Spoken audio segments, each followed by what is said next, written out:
Justin held out his hand to shake hands. "You two brothers? Do you have the same accent and hair color?" Hans smiled.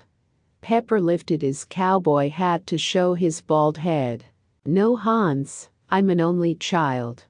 Justin is a fellow soldier.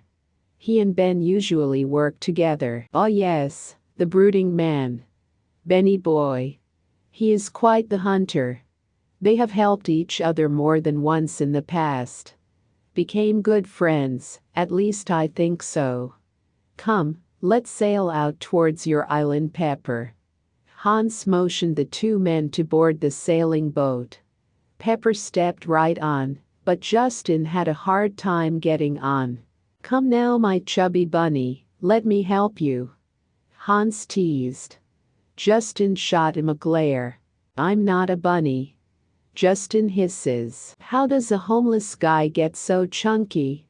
Pepper had to ask. "I binge eat when I'm stressed, and being at Ben's apartment now doesn't help. I'm not that big, geez. I am maybe 240. If that. I don't care about your weight. I am just worried if you can handle the mission he has at hand. Fighting Ares will be not only a toll on the body but mind. Can you handle that, Justin?" Pepper asked as Hans sailed off towards the island. "I am a soldier. I was trained and I will always carry those skills. Chunky or not." Justin was getting annoyed with the two men, and Pepper could tell. The demigod soon changed the subject. Hans and Pepper exchanged words, while Justin sat cross-armed looking over the boat at the water. Chapter 19. Ka kept an eye on Chloe through various waters. It was like a seeing mirror for the water gods, much like how Samuel the fallen angel used his mirrors. He watched as Chloe returned from the meeting with her father, only to be greeted by Ares. The greeting was more like a screaming match. Ares forbade Chloe from seeing her father, but Chloe ignored him. Ares may have been her boss and helped her out of situations, but he was not her keeper. A part of Chloe wanted to get close to her dad, but she was scared her dad was just going to use her. For what she had no idea. Someone doesn't stay away for 25 years and just pops up one day for no reason. Deep down Chloe knew there was a catch. That is just how life worked. That was how these beings whirled. Everyone always wanted something from her. A few days later, Chloe walked out onto the balcony of the room and began to talk to herself. Nothing new with this weird Kiwi child. She always stood out, being she was from New Zealand. A woman of 4 different worlds. Her mother was from New Zealand, and she was born there, but they moved to the United States. Not to mention her father was a Greek god, making her like a demigod. The hard choice that stands before me needs to be made. To leave Ares, my boss and father figure who has helped me for all these years. To go with my real father, Poseidon, whom I have just met. Ka constantly following me doesn't help, neither does the scolding Ares gives me. The young nymph sighs and pours the now cold coffee over the ledge before walking into her room. She picked up her phone and skimmed through the various messages. Ares had a job for her, but she wasn't in the mood to talk to him. Chloe was in a stubborn and moody mood. She went to toss her phone but stopped as it rang. It was an unknown number, but curiosity got the best of her. "Hello?" She spoke softly as she answered. "Chloe, why don't we go get you some breakfast and better coffee?" Ka spoke on the other side. "What do you mean?" she asked, walking back out and seeing him below beside the SUV. She rolled her eyes a bit. "Might as well, I'm not going anywhere else unless you do." Ka smiled up at her. Chloe let out an agitated sigh. "Fine. You are lucky I am hungry. Oh, and you are buying since you are stalking." Chloe heard Ka laugh before she hung upon him. She gathered her purse and hoodie and walked out of the messy apartment. Chloe sat across from the large man studying his features. They were both the same skin tone, being both of Polynesian descent. However, he was much larger than her. She noticed a tattoo peeking from underneath his dress shirt and decided to break the silence. "What's that?" She used her finger to point towards his ink. Ka looked to where she was pointing and smiled. "It is my tribal tattoo, my Hawaiian culture." Chloe nodded and sipped her coffee. "Do you have any tattoos?" he asked. "Yeah, but they are hidden," she admits, setting her cup down. "So, what is the deal? You have to follow me around everywhere?" she blurted out. Ka shook his head as he smiled. "I told your father I would keep an eye on you. If he knows you are his daughter, then other people know, and that is dangerous." He leaned back in his chair a bit. "I can handle myself," Chloe added, mimicking his lean. "No doubt, but he and I do not want to risk it." Ka got serious with her. "What is the deal? I mean 25 years go by and he comes out of nowhere and wants to get to know me and protect me. What is the catch?" Chloe got a little bold. "What do you mean?" he asked. "Oh, come on. Do I really have to explain? Why now? There has to be a reason, and it has to involve wanting something from me." Chloe crossed her arms and gave him a scolding look. Ka sat up and leaned close to the table. He wanted her to see he was sincere. "Look, I don't know what your father is up to and why he is doing it. All I do is follow his commands and do my job. And that is keeping you safe and alive." Chloe could tell he was telling the truth. At times she was in that very situation. Only doing her job for Ares's dirty work. Chloe wasn't bad or evil, she was a survivor and did what she had to do. Ares is not happy. Chloe finally looked away from him and glanced at the street. "I bet not. They never got along. Too many power trips involved." Ka kept his eyes on Chloe. "Bunch of drama if you ask me. I am not looking forward to Ares seeing you follow me around." Chloe frowned a bit. "To be honest, I wish I could just run away and start over somewhere new. But I owe that demon too much." She looked down at her lap. She didn't know why she was telling Ka all this, but it was good to get off her chest. "Eventually Ares will have to let you go. Contracts don't last forever.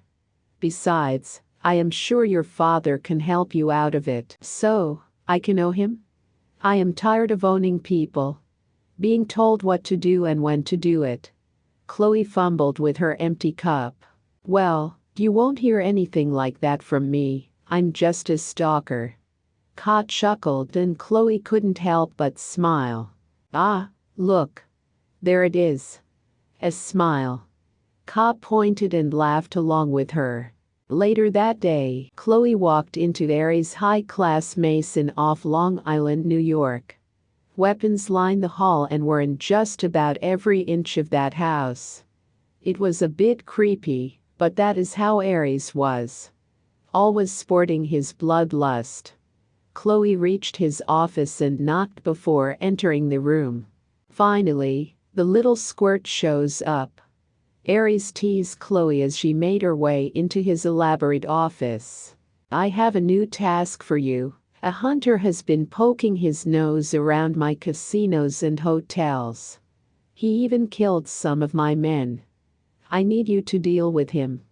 He handed her over a file. Chloe sighed deeply. She wanted to stop all this killing.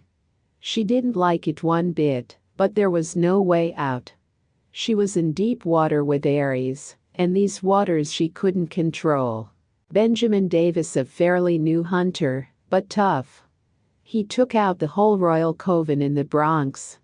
Ares explained to Chloe. "So why me? Why not your thugs?" she asked, letting the paper drop to her side. "'Cause those idiots can't do anything right, you know this." Chloe kept her annoyed face on. "Why do you have a problem with it? Is this because of your father's return?" he asked. "You know he is only here to use you, Chloe." Ares tried to use his tactics to sweet-talk her, but he was a snake in the grass just like her father, no doubt. "And you don't?" She lifted a brow. "Hey, I helped you. I helped you kill those hunters that killed your mother. I gave you a roof over your head, food in your belly, and plenty of change in your pocket. All I ask is your work. How is that using you?" He crossed his arms and glared. "Whatever." She rolled her eyes and went to walk out. "Chloe, what is wrong with you? Ever since your dad showed up you have had a problem." Ares walked after her. "I don't want to do this anymore. Running off to kill people, and I don't like hurting people." She confesses to Ares. "So, you are growing a conscience all of a sudden?" He let out a laugh at her. "You don't understand, you're just a demon." She hissed and walked out, slamming the door. Ares let her leave as he walked back to his desk. Chloe walked out of his house and to her car.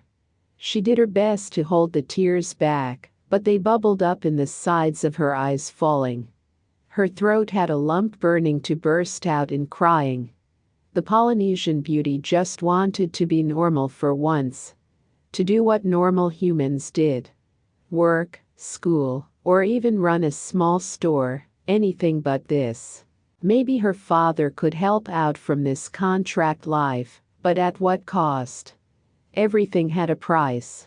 Poseidon didn't seem to be one to do something for free. The supernatural world didn't work like that. Chloe placed her foot on the gas and peeled out. She tossed the papers in her back seat and made her way to her apartment. She noticed Ka wasn't following her. Did he finally give up his task? She hoped so. Chloe didn't like to be babysat. Ares waited till Chloe left before turning to his giant mirror. "Poseidon," he called out as he stood and waited for the mirror to find and bring the god up. The older god shimmered onto the mirror. "Is this the devil who my daughter works for? I knew it wouldn't have been long till we had words." "I have been expecting you, nephew." Poseidon's deep and drawn-out words echoed in Ares's office. Ares just stood in front of the reflection of his uncle and smiled. "So, tell me, what is your deal? Why do you want Chloe, and why now?" Ares cut the chit-chat and went straight to what he wanted to know. Ares wasn't usually annoyed, but he hated dealing with other gods, especially his family. "Why does everyone think I want something? She is my daughter. I think that should be enough to want to reach out to her." Poseidon eyes Ares. "Because gods like us use people like her and always want something from them." Ares hissed. "Don't try to make me out to be the bad guy, Ares. You have been using my daughter for your own gain for years now. You are lucky I don't strike you down and toss you back where you came from. Next time you call me, you better be telling me you are releasing Chloe, for the next time we speak, I might not be so reserved." Poseidon walked away from the image, and Ares screamed in anger, showing his true form. The red demon tore up his office in anger. He wasn't one to be shown up nor talked down to. Ka walked up to his boss and sighs a bit. He wanted to know why Poseidon wanted Chloe in his life after all these years. It was strange. Most of his children lived and died not knowing who they were or who he was their father. "Poseidon, what are you really up to?" Poseidon turned to Ka and frowned. "What is with everyone thinking I want to use her? She is my youngest daughter. Chloe barely knows who and what she is. I'm not getting any younger, Ka, and one day I would like to leave my kingdom to someone. She is the most qualified. untainted with power and lust. Her heart is kind, unlike my other children. She is precious to me, Ka. Please watch over her. Ka left his boss's castle and rode back to Chloe's apartment. Hopefully, Poseidon was speaking the truth. Ka would hate for this innocent young girl to be used more than she already was. The marine spirits did great evil in the world, but Sheol was growing on Ka the Shark King. Kamohili, often spelled Ka-mohoali, comes from a huge family that includes the sea goddess Nmaka, the volcanic goddess Pele, the fertility goddess Kapo, and Hi'iaka, the patron goddess of hula dancers. Haumea, the goddess of childbirth, and One, the god of fertility, gave birth to all of these offspring. But enough with the blood links. Who exactly was Kamohili? Unlike many other gods in Hawaiian mythology, Kamohili was frequently chosen as a patron by families, particularly those with members who worked at sea. Though he was the god of sharks and was regarded as their king, his position was far more beneficent than you may believe. Kamohili, who lived between the islands of Maui and Kahele, would keep an eye on any passing ships. If one appeared to be lost, Kamohili would swim up to it and shake his huge tail. This was a command to the boat's head priest, their kahuna, to offer the god a gift, a bitter root concoction. In exchange, Kamohili promised to bring the ship home safely through the mist and fog that frequently engulfed the area. According to mythology, this is how the first residents of Hawaii came to dwell there, under the leadership of Kamohili. However, the kahuna had to be careful who he administered the potion to. A shark is sometimes just a shark, and it can be very dangerous. If Kamohili detected blood, he was likely to act on his instincts like an animal. Other gods were summoned to help in such situations.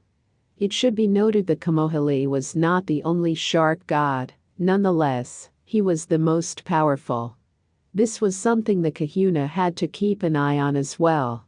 Despite the fact that Kamohili was reported to be able to turn into any fish, he could also take human form. According to legend, there was once a lovely woman named Kale who bathed every night in the sea at Waipio Valley's mouth. Kamohili observed the girl while he swam beneath the sea on one of these nights, and developed a crush on her right away. He determined that the next night when she returned, he would disguise himself as an attractive young man, in order to find her and win her heart. He disguised himself and went to Waipio Valley, where the young woman lived, to find her. He eventually found her after a long search, and the two married after some time. Kamohili decided it was time for him to return home after Kale became pregnant. He told his wife just before the baby was born that she should give birth alone and keep an eye on their child. But, most crucially, he told Kale not to let him eat meat because he was afraid he would develop an insatiable appetite. He unwillingly returned to the sea after that. Soon after he left, Kale gave birth to their kid on a dark and stormy night, but Kale's eyes were filled with sorrow that night. Her malformed son, Nanaia, had been born half shark, half man. But that's a different tale altogether. Ka left the human world and rose in the ranks. He was presented the second in command to Poseidon's kingdom, and held much respect from the Greek god. Chapter 20. Chicago. While Pepper tracked down Ares, who was in New York currently, FBI agent Mark Landry and Judge Luca did their best building a case against Ares's new partner Kali. In Hinduism, Kali, Sanskrit, she who is black or she who is death, is the goddess of time, doomsday, and death, sometimes known as the Black Goddess, the feminine version of Sanskrit Kala, which means time, doomsday, death, or black. Kali's origins can be traced back to the deities of South Asian villages, tribal, and mountain civilizations, who were gradually taken and changed by Sanskritic traditions, if never entirely tamed. In the Devi Mahatmya, the glorifications of the goddess, c. 6th century c., she makes her first important appearance in Sanskrit culture. Kali's iconography, cult, and mythology typically equate her with death, as well as sensuality, violence, and, ironically, motherly affection in certain later traditions. Kali is most often depicted as black or blue, partially, or completely naked, with a long lolling tongue, multiple arms, a skirt or girdle of human arms, a necklace of decapitated heads, and a decapitated head in one of her hands, despite the fact that she is depicted in many forms throughout South Asia, and now much of the world. Her husband, the god Shiva, who lies prostrate underneath her, is frequently depicted standing or dancing atop her. Many of those depictions show her putting out her tongue, which is thought to represent her astonishment and disgust at learning she is trampling on her husband. Kali's relationship with an expanded tongue, on the other hand, has a long history. Kali is a Hindu goddess who is worshipped all over India, but especially in Kashmir, Kerala, South India, Bengal, and Assam. She is both geographically and culturally remote. Kali has been viewed as a symbol of feminine empowerment by feminist scholars and writers in the United States since the late 20th century, while members of New Age movements have found theologically and sexually freeing inspiration in her most violent sexual incarnations. Numerous modern Western yoga practitioners are unaware that the physical positions taken in yoga represent a spiritual act. Adoring one of the many Hindu gods, yoga is the outward physical representation of a deep spiritual belief for a Hindu. One cannot exist without the other. Many devout Hindus and Christians feel that yoga and Hinduism cannot be joined since yoga is Hinduism. Savasana, corpse pose, and Bhujangasana, warrior pose, are examples of yoga poses, the cobra or snake pose. Even some so-called Christian yoga practices include these positions in their lessons, along with Christian music, which supposedly makes them acceptable. Chakras or power centers in the body, such as the third eye, are mentioned.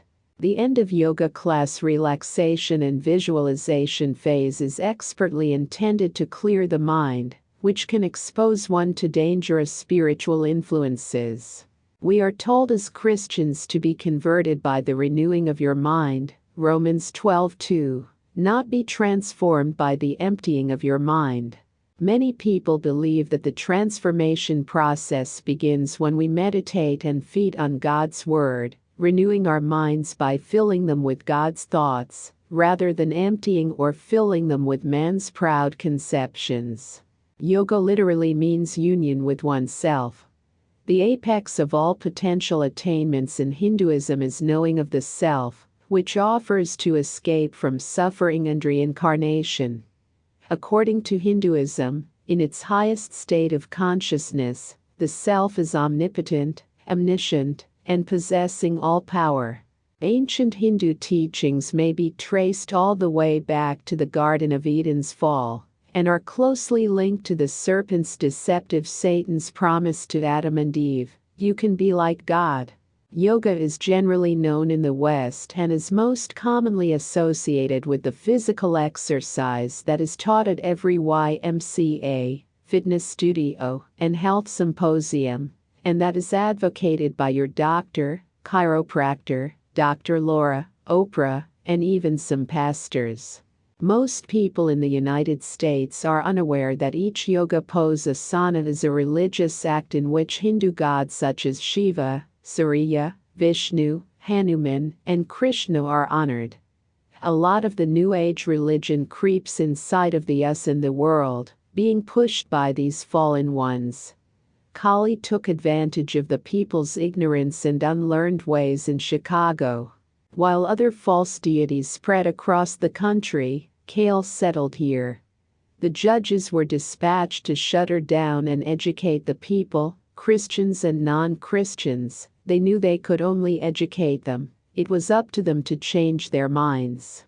The judges can't stop people from doing what they want. God gave everyone free will, but they did their best to educate and stop the fallen angels, demons, and supernatural from preying on them. The yoga studios were feeding Kali, giving her strength and her small demon horde under her strength. Between her and Ares, they were tearing the city apart. The judges as well as the Black Files division, however, caught a break when Pepper agreed to help them. As he went after Ares, it allowed them to focus on the Hindu fallen angel. Word on the street was the fallen one was searching for a large stadium-like building to open up.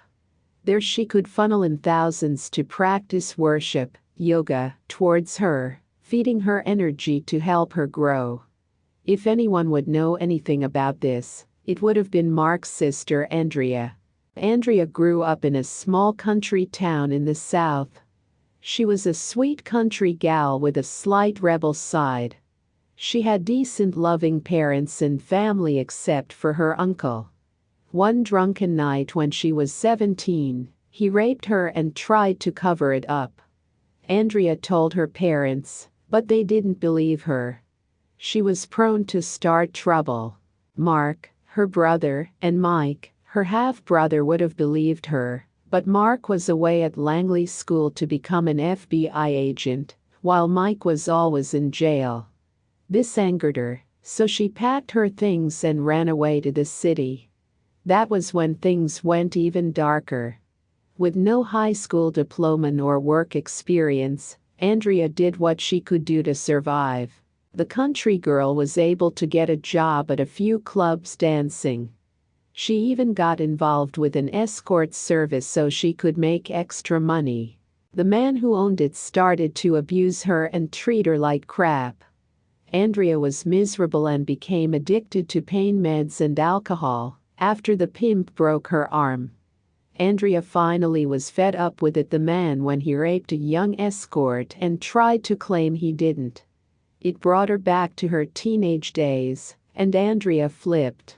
One night as he slept, she woke him up with a knife to his throat and told him if he ever touched her or the girls again, she would slice him. He went to fight back, but she sliced him to show him she meant business.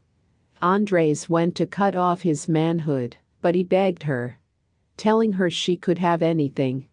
So, Andrea asked to run his girls and business. He agreed. Andrea had a rough start, with the girls in the club along with her addiction. She needed help. But she was strong, and the girls and men nicknamed her Hurricane.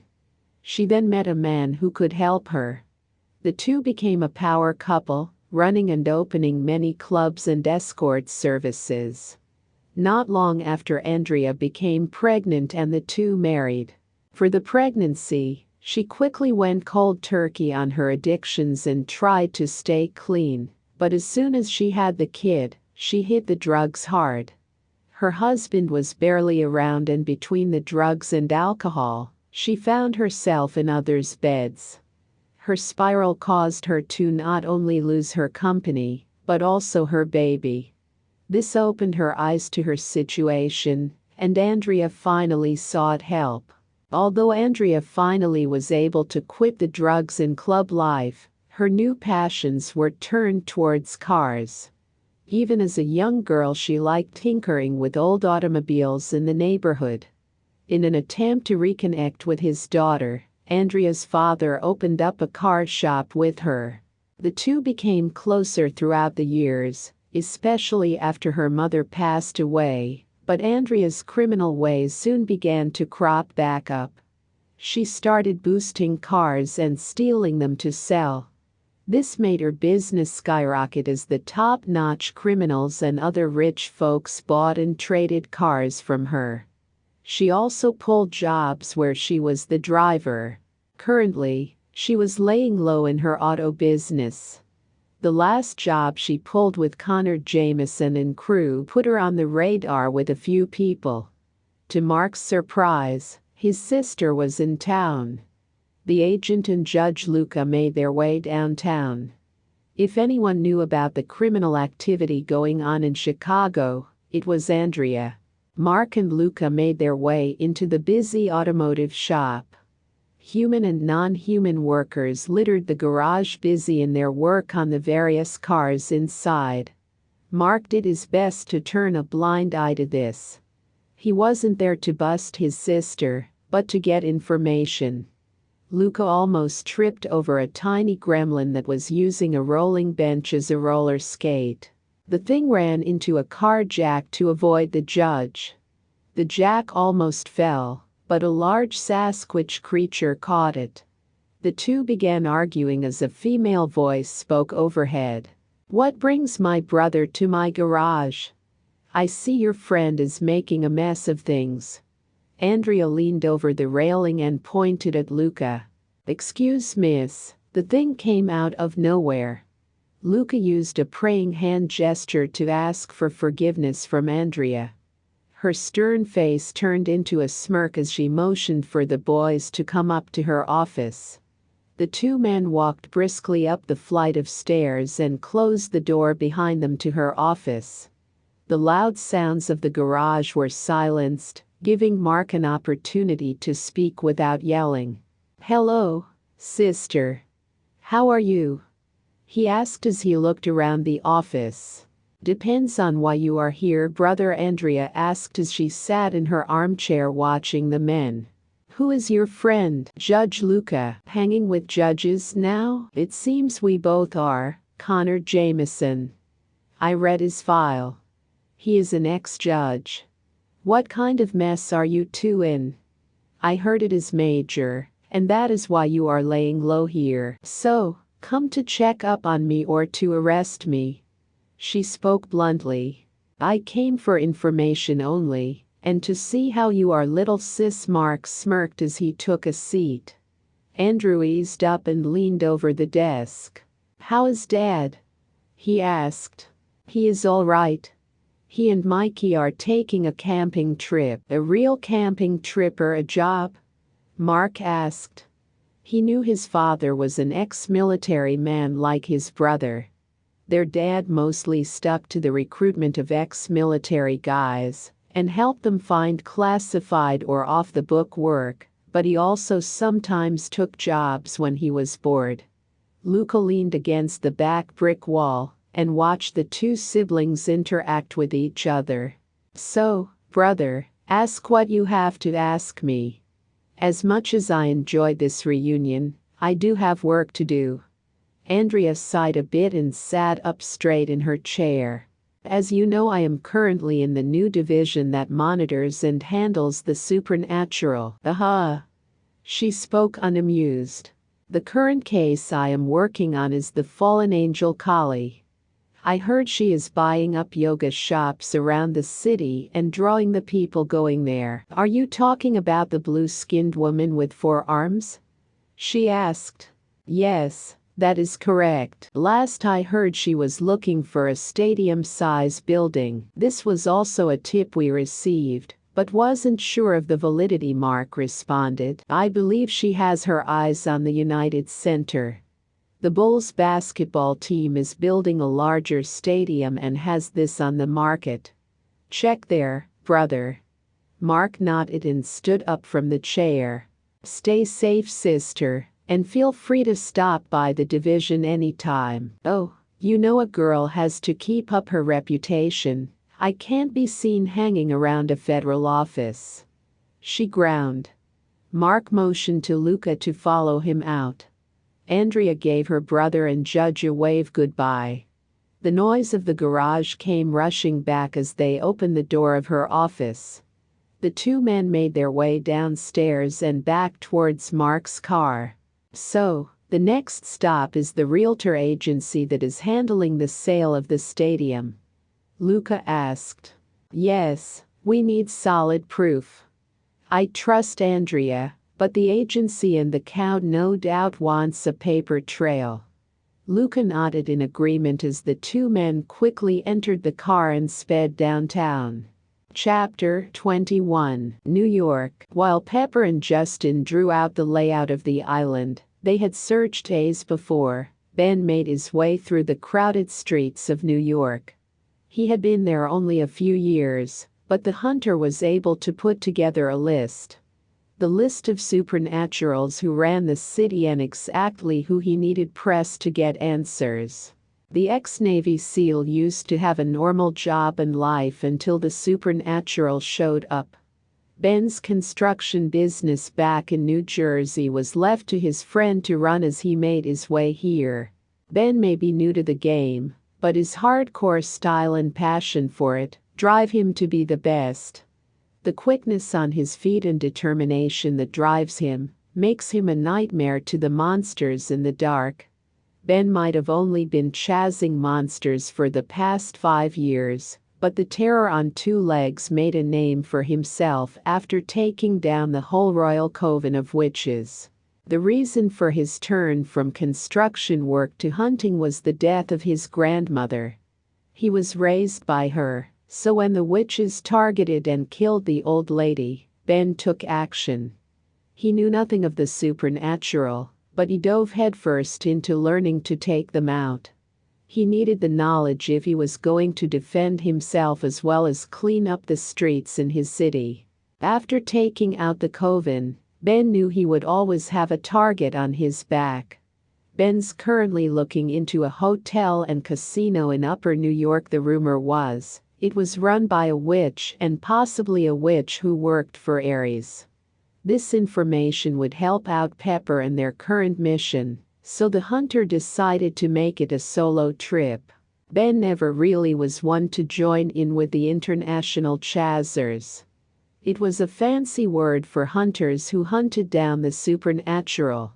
Much like the judges, but with no rules.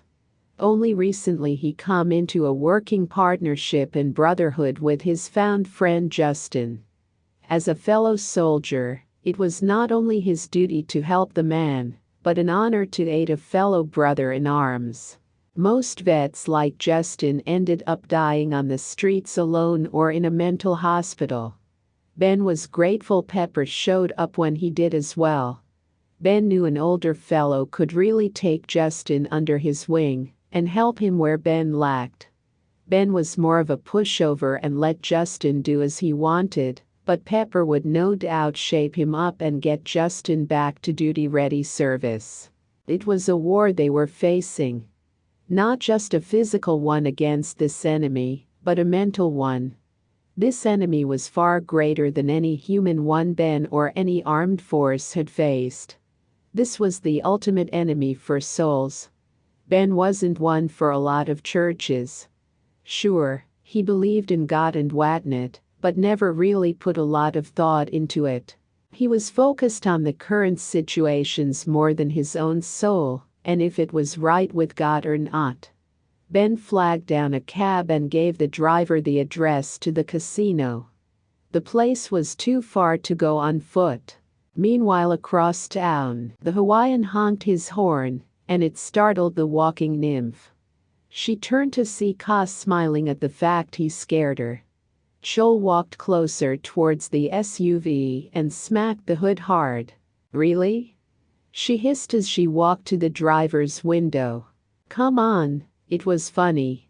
He laughed and beckoned her to get in. "I have a job," she frowned as she looked down at her feet. "I know, but I need to talk to you." Ka's smile faded. Chloe rolled her eyes and walked around to the passenger seat. On the ride to the casino, Chloe kept quiet as Ka talked. Ka warned Chloe about Ares.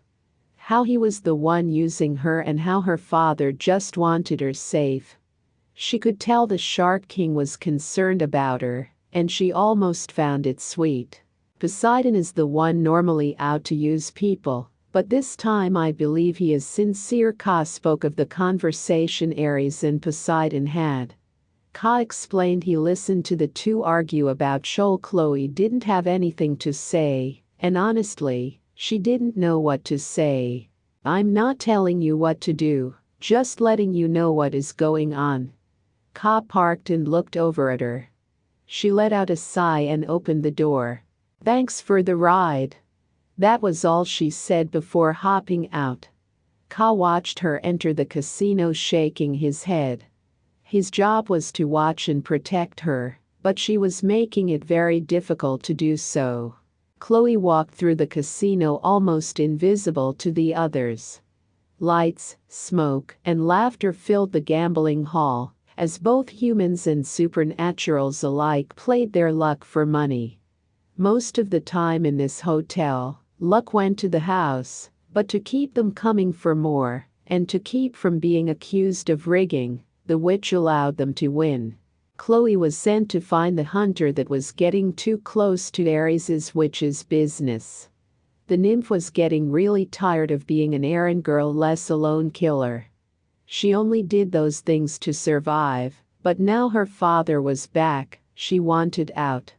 Even if it was a long shot and a possible letdown with her father, she wanted a semi-normal life. Joel wanted to get away from all this. No more killing others for Ares. This was going to be her last mission, at least that's what she kept telling herself. Chloe spotted Ben making his way towards the alley. He was tall and muscular with a rough-looking face. He looked like one of those gangsters of Italian descent. Like someone you wouldn't want to meet down a dark alley for sure. Chloe was a bit wary of going herself. She was a supernatural being, but Ben was a hunter of her kind. He looked 5 years older than her and well-trained. Joel pushed the thoughts back and she forced her legs forward. She had a job to do. Joel pushed past the people and tried not to lose her target. She needed to keep thinking of him as such, not as a human. Not as a heartbroken man only trying to find justice for his grandmother. She knew what he was going through. Joel read his file and almost identified with the man. Her mother was killed because of the war at hand, the same way his grandmother was. She didn't want to kill him, but she had no choice, or did she? Could she convince Ben to help her get away from Ares? Joel swung the door open to be greeted in an empty alley. Chloe huffed and dialed Ares. Ares, look. I can't find him. Okay, maybe you should send someone else. Yes, I don't want to do this. I don't want to do this anymore. Stop yelling at me like I'm a child. She screamed and hung up the phone. When she turned to go back to the casino, Chloe was met with Ben. He stood there eyeing her with brown, angry, but sad eyes. Chloe took a step back as she tried to catch the breath that escaped her. The silence and tension were so thick, not even her water could cut it. The two had another moment of a stare down before Chloe broke the silence. Look, I don't want to do this. She let her clenched fist open as her fingers wiggled. She was searching for water close by. Ben's eyes moved to her fingers and then back to her eyes. Then don't. His rough, raspy voice echoed in the alley as his hand rested on his gun. Her green eyes glanced down at his gun. You don't understand, Chloe uttered. Oh, I do. He was fast for a human. Before she knew it, Ben had her against the wall. His large hand gripped her wrist, pinning it above her head. He sported a handgun, which was now pointed at her belly. Where is Ares? He asked as he towered over her. Chloe grunted in pain as she tried to get loose. A place where you could never go. Chloe was telling the truth. Humans couldn't find the place if they tried. Why are you protecting him, if you wish to leave him? Ben asked. You don't know me, she snapped back. No? A minion sent to get rid of the hunter? He questions. I'm not a minion. I work for Ares. It doesn't seem like you want to. Chloe could feel the steel digging into her stomach. And what are you? Huh? Another human killing us for sport? She hisses, growing bolder. You supernaturals are all the same. All talk and act big and bad, but when you put a bullet in them, they whimper like an animal. I am not an animal.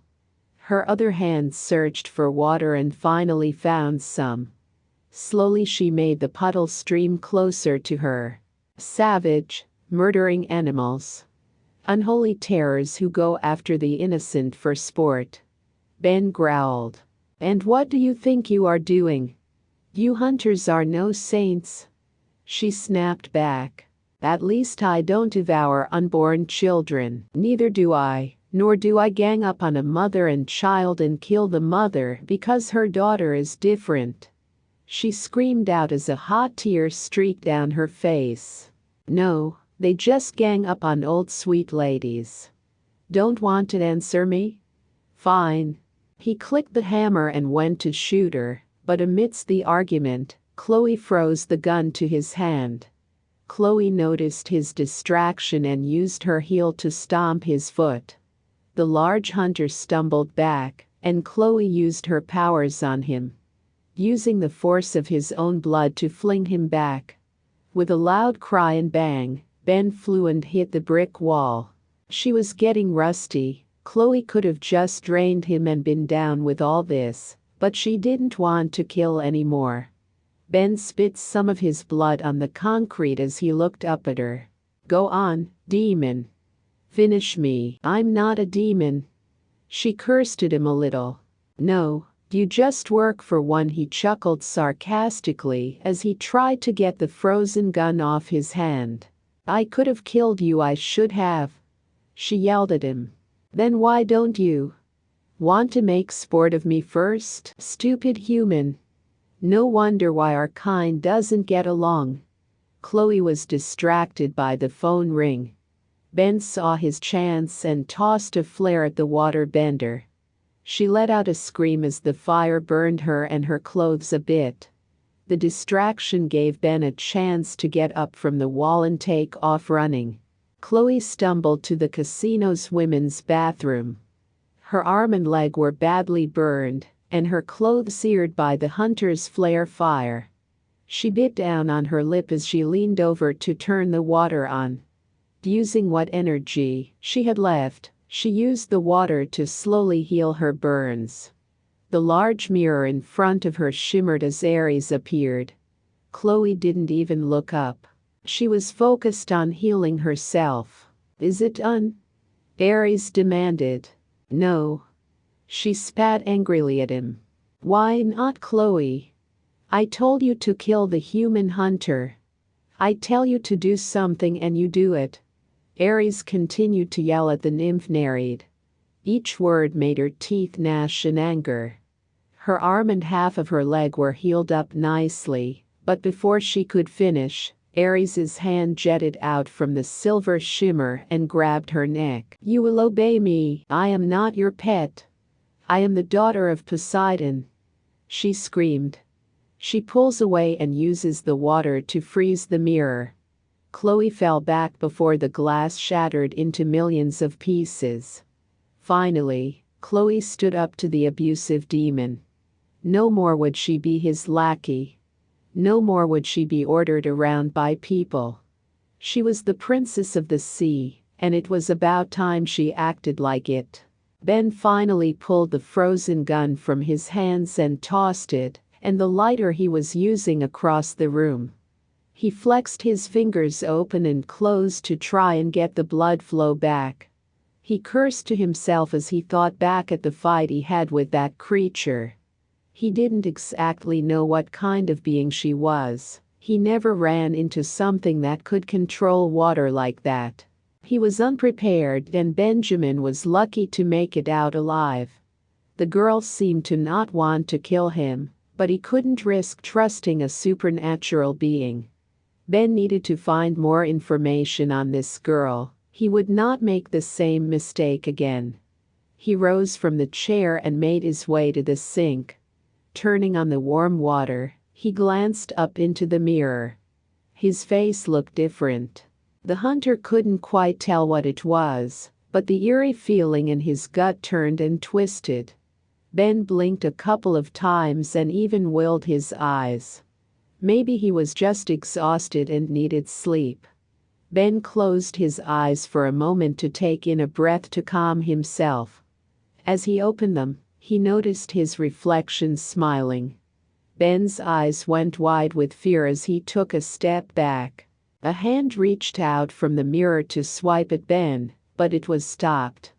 Water and ice wrapped around the silver hand as it tried to reach forward. Ben turned to see the same dark-haired girl he fought in the alley, having her hand outstretched and moving the water from the sink. More of it wrapped around the hand, and Ben watched as the thing that looked like him in the mirror slowly changed into another. It was Ares trying to get Ben. Helping humans now, Chloe? The demonic voice growled as it struggled to be free from the ice. Maybe I am. Better than killing them. Chloe slowly twisted her hand and the ice and water spread over the mirror. It formed a thick crust on it, causing the silver to crack. I see you chose your father's side, Ares yelled in anger. You know he doesn't like human ether, right? Ares screamed. No, I chose my side. And with that, the mirror shattered. Ben covered his face as the icy shards flew in the air. Chloe let her hand slowly lower to her. A large piece of mirror rested at her feet. She could still see the eye of the demon glaring at her. Chloe raised her boot and smashed the piece to bits. What the? Ben was cursing as he looked around the room at the mirror pieces, ice, the running water, and the New Zealand girl a couple of feet from him. You wanted Ares, well, you got him. She answered him sarcastically as she used her boot to kick more mirrors for good measure. Look, Elsa, I have had enough of you and your tricks, okay? He pointed at her. My tricks just saved your life. You're welcome. She placed her hands on her hips as she stared at him. He went to say something, but he held it back. Instead, he turned and mumbled as he walked to the bed. Ben plopped down and ran a hand through his short black hair.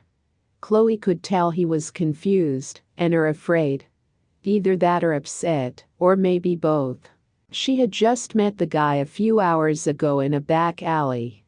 The two previously engaged in a tussle, now she was in his room saving his life. The same life she was ordered to take by her now ex-boss Ares. The very Ares god of war in that mirror. What Ben uttered and then paused. How she could tell he was trying to figure it all out. I followed you. She took a step towards the hunter but stopped. She noticed his relaxed state stiffen as he sat up. Look, if I wanted to kill you, I would have done so in the alley, okay? And plus, I wouldn't have come in here to help you. Chloe crossed her arms as she looked over at him. Why did you come? He asked, still with a smart and harsh tone. To help you find Ares. Well, I didn't need much help, did I? He glanced up at the mirrorless wall and overflowing sink. Chloe couldn't believe how ungrateful this dude was being. Whatever. She simply said and went to walk out. Ben jumped to his feet and rushed in front of her. What? You obviously don't want my help, so move your Neanderthal-looking self out of my way. Chloe was highly upset. She went to open the door and he shut it with his hand on the knob. Chloe sighed in aggravation and looked up at the ceiling. Look, I don't know you, nor do I trust you. But you know where that thing lives. He finally opened his mouth to speak. Don't trust me? I just saved your life twice. She glanced sideways up at him. He slowly lifted his red and frost-bitten hand to show her dirty work. Oh, for God's sake, you big baby. She grabbed him by the shirt and let him back the stink. Surprisingly to both of them, Ben let her lead him to the overflowing sink. She turned the water off and avoided the huge puddle on the floor. She went to grab his hand, but he flinched back. Chloe's green eyes gazed into his, letting him know it was okay. He slowly placed his large, injured hand into her. His rough hands were now in her small, soft palm. Chloe slowly placed his hand in the warm water accompanied by her two hands. Ben stood there clueless but silent. Chloe made the once deadly water that destroyed his hand turn into a hearing aid. After she was done, she let go of his hand and took a small step back. Ben pulled it out of the water and to his amazement, it was good as new. So much in fact, all the scars and rough skin from his construction job and Navy SEAL days were gone. It was as if his hand was brand new.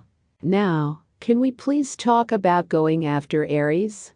He doesn't just want you dead, but me as well. Chloe broke the silence. Ben nodded his head in agreement. But how are we going to take out a powerful god like that? It is just the two of us, she asked. Well, me, you, and possibly a god. She followed up. I have his son staying with me. He wants Ares dead as well as backup from the judges. And what god do you speak of? He asked. Ka, the Shark King. He works for my father and is sworn to protect me. Suddenly the door swung open and Justin was standing in Ben's room holding the doorknob. Hey Ben, are you okay? I saw the door kicked in and Justin stopped when he saw Chol. His eyes went from her tattooed lips to her holding Ben's hand. Pepper, I found him. He is with a woman with a tattoo on her face. Justin yelled out. Pepper came storming in and pushed past Justin. What in the biker gang love story is this? I am not in a gang, this is Tomoko. Her accent thick as she glared at him. What is that? Justin asked, a bit confused. Chol explained to Justin Tomoko Mori, tattooing is a one-of-a-kind display of cultural history and identity. It reflects the individual's Wakapapa, ancestry, and personal history in Mori culture. It used to be a significant indicator of social status, knowledge, skill, and marriage eligibility. Chol here is going to help us go after Ares. Ben cut in. The men eased up as Chol let Ben's hand go. Me and possibly my babysitter. She rolled her eyes. She knew any minute Ka would be following her into Ben's apartment. Chapter 22. Ka grew tired of waiting for Chloe to exit this building. She had been in there almost 2 hours already, and the Shark King was growing restless. He quickly killed the engine to his SUV and got out of the vehicle. He briskly walked across the street and made his way inside. Ka followed Chloe's scent to Ben's apartment and practically knocked down the door. Chloe, Ben, and Pepper all jumped up from the couch, and Justin dropped the sandwich he was eating. Chloe, what is going on? Ka bellowed. Who the heck are you? Pepper asked. And why are you bursting through my door? Ben added. My sandwich. Justin huffed. The others turned to see Justin looking down at his sandwich on the floor. I am Chloe's protector, Ka confesses proudly. Babysitter, Chloe added. Poseidon tasked me to watch over her. Calm down, big guy. She is here on her own accord. Ben huffed. Ka glanced towards Chloe, and she nodded to confirm it. Ka, I came here because I made up my mind. I'm not taking orders from Ares anymore. Ben, Pepper, and Justin are on a mission to take him down, and I have agreed to join them. There is no way I can just get up and leave without him hunting me down, and I won't be a coward and run to my father who I just met. No. This is my fight. You can either tag along or watch, but I am helping them take Ares down. Ka stood there a moment thinking. As he did so, he sized up the men in the room. These guys? A hunter? A demigod, and I don't know what that is. He pointed to Justin. Justin looked up in shock. Rudy humbled as he attempted to clean up his mess. "We don't need your help," Ben scoffed. "Or wanted Pepper at it. I have been after Ares all my life. I am finally this close to taking him down, so I don't need any of this added drama." Pepper glared at Ka and Chloe, then towards Ben. She volunteered to help Ben at it. "I want him taken out as badly as you, Baldy. Chill." Chloe made a snarky remark towards Pepper. Pepper grits his teeth. "I don't need this childishness. You may have worked with him, but I lived and was trained by him. I was thrown into war and lost everything due to him. I'm not some girl with powers who are having a hard time now with daddy issues." "Your whole life is daddy issues, sir," Chloe spits out. "Okay, just calm down." Ben stepped between them. Ka took a step towards Ben and glared. The two men sized each other up as the room was thick with animosity. Justin to the rescue. "You want to take out your dad and help the judges. You want to be free from your employer, and this hefty bag over here is your backup. Ben wants to hunt monsters, and I'd just like to tag along to help and have a place to stay and not on the streets, okay? We all want the same thing. So just chill. We can all work together even if Chloe and this guy are supernatural. We both have a common enemy, Ares. Take him out and everyone goes their separate ways." The other finally settled down and had open communication about what they knew. Pepper shared the layout of the Plum Island and explained how the majority of the place was under the water. This was perfect for two water creatures to aid in. The plan was for them to go under the water and take out the facilities, while Pepper and Ben took down the ground level. Justin was going to stay with the boats and make sure they could have a clear exit, or if something went wrong, he could call on the judges. When all the details were settled, everyone turned in for the night. The mission would begin at dawn. The next day, the five planned on leaving the docks just at dawn, in order to make their way towards the island. Everything was planned out and discussed heatedly the night before. Pepper was unsure how the two other supernatural beings were going to work with the hunters, but they would just have to put their differences aside in order to get this mission done.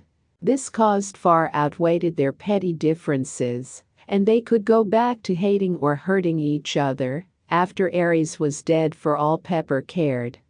Hans had left them a few boats, but was not going to accompany them that day. He and the Valkyrie were off to his country due to family problems. Pepper didn't mind. He was grateful for the help Hans had already given him. It was more than enough than he could ever repay to the Baron. The small crew pulled up to the docks in Ben's new van and hopped out. Ben and Ka grabbed the supplies as Justin followed them like a lost puppy. Pepper made his way towards the end of the dock and hopped on one of the boats. He checked them over to make sure they were fueled and ready to go. Chol stepped out of the van and walked to the edge of the dock. She stared down at the water and sighed a bit to herself. This was not going to be easy. Ares was a powerful fallen angel, and even a small army would have trouble defeating him. So how were these five going to accomplish it? She watched as Justin and Ben hopped in one boat, and Ka tossed them supplies. Her eyes then slowly glanced towards Pepper, who was on the phone with someone. The judges, no doubt. She remembers him saying that they possibly would be coming to aid them, but Chloe did not hold her breath. A small snowflake drizzled down from the sky and landed on her nose. The young woman looked up at the gray sky and watched the flurries fall towards her. It was almost Thanksgiving, and this was the first snow of the year. As he focused on the snow, she suddenly felt a sharp pain in her stomach. It was small at first, and it rushed over her in great waves. She could feel warm liquid running out of her, soaking her sweater as she looked down. A large spear was thrust through her stomach, protruding out. Chol clenched her stomach and stood there in shock. Ka looked up from the boat to see Ares run a spear through Chol. He let out a yell as he did his best to get off the boat. The others dropped what they were doing and scrambled to act. Ares lifted Chol high in the air with his spear before cutting her in half. It was death for the water nymph, and her eyes closed before she hit the ground. Ka went to tackle Ares, but he teleported on top of the van. "If you want me, come and get me." He grins towards his son and with a flash of light flies up in the air and towards the island. Justin was the only one still on the boat. He fell to his knees and cried a bit at the sight of Chloe's death. Ka knelt down to hold her upper half, fighting his own tears. Pepper and Ben were both upset, but knew death was a part of the war. "We need to go after him," Pepper spoke up. Ka looked up and cursed him. "I was doing this for her. And now she is dead," he yelled before continuing to hold her lifeless body. Pepper nodded and turned to walk back towards the boat.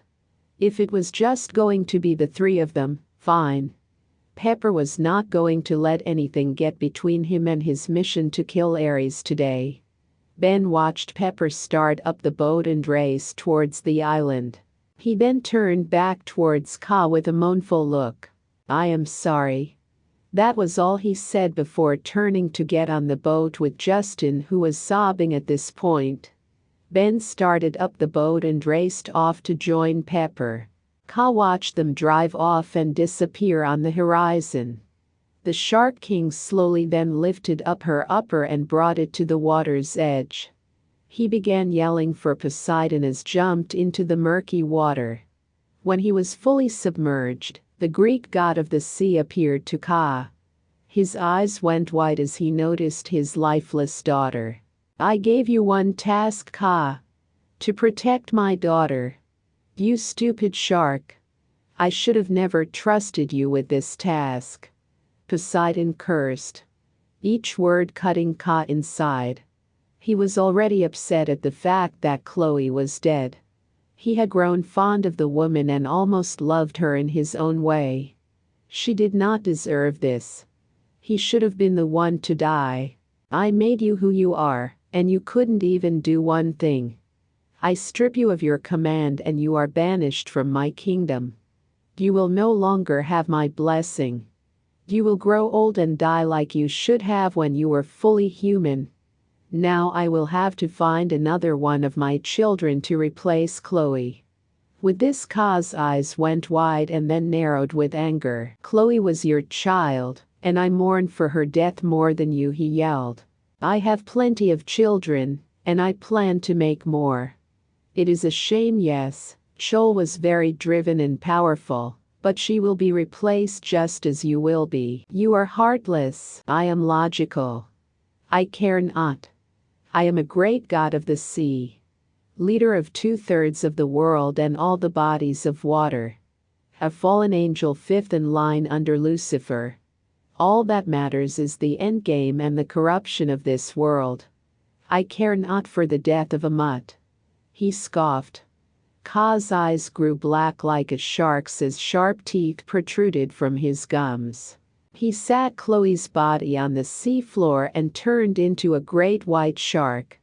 He then rushed the Greek god before him. Chapter 23. Pepper, Justin, and Ben finally reached the island. The whole ride Justin was quietly sobbing to himself. He didn't know the girl that well, but she didn't deserve to die like that. Ben pulled the boat up towards the backside of the island and turned to Justin. He didn't know quite what to say to put him at ease. He simply just put a hand on his shoulder and patted it. Justin wiped his tears away when he saw Pepper approaching them. "We have a change in plans," Pepper spoke as he walked briskly towards them. "I figured as much," Ben replied. "Justin, you will need to help us now that we don't have Ka or Chloe anymore. It will most likely just be us three. I don't know if Amy will come through and aid us." Pepper dropped a duffel bag and processed to load his weapons. Ben hopped out of the boat with his own bag and did the same thing. Justin slowly stood up and exited the boat. He watches Ben load up a few guns and hands them to Justin. "You will be all right helping us, right?"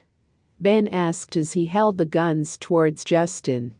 Justin took them and inspected them himself. "Yes. Ares needs to pay for what he did to that girl." Justin's voice was rough with anger. "The facilities are mostly filled with scientists and a few guards. Guard exchange is until 8, so we have a few hours to get this done." Pepper explains as he finishes putting his gear on. The demigod then smeared black and green paint across his face before turning to head towards the buildings. Ben and Justin followed behind him, quickly keeping a steady pace. The three reached the back of one of the buildings on the island, then squatted to rest. Pepper turned to the other two men and whispered, "Remember, the majority of the facilities are under the island. These buildings are mostly just for looks. A few guards possibly." Pepper glanced towards Justin. "Last time we came there were only a few," Justin replied. "We only had the building layout for the top side buildings. Underneath it is undetermined. I hate that we are going inside uninformed, but we have to do what we have to." Pepper turned to peek around the building. Just as the three were about to make their way across the little path towards the other building, a helicopter broke the silence. It sped past them and landed in the field beside them. Men in black tactical gear hopped out, followed by a brunette in Roman type armor. It was Judge Amy with a few men from the Black Files. Pepper was grateful for the help, but not the noise and the fact they ruined the surprise attack. Ares knew they were coming, but his men surely did not. The three men ran toward Amy, holding their rifles at their sides. "Sorry I am late. I just got clearance to come and help you." Amy spoke loudly as she tried to speak over the noise of the helicopter. "Better late than never, I suppose." Pepper replied.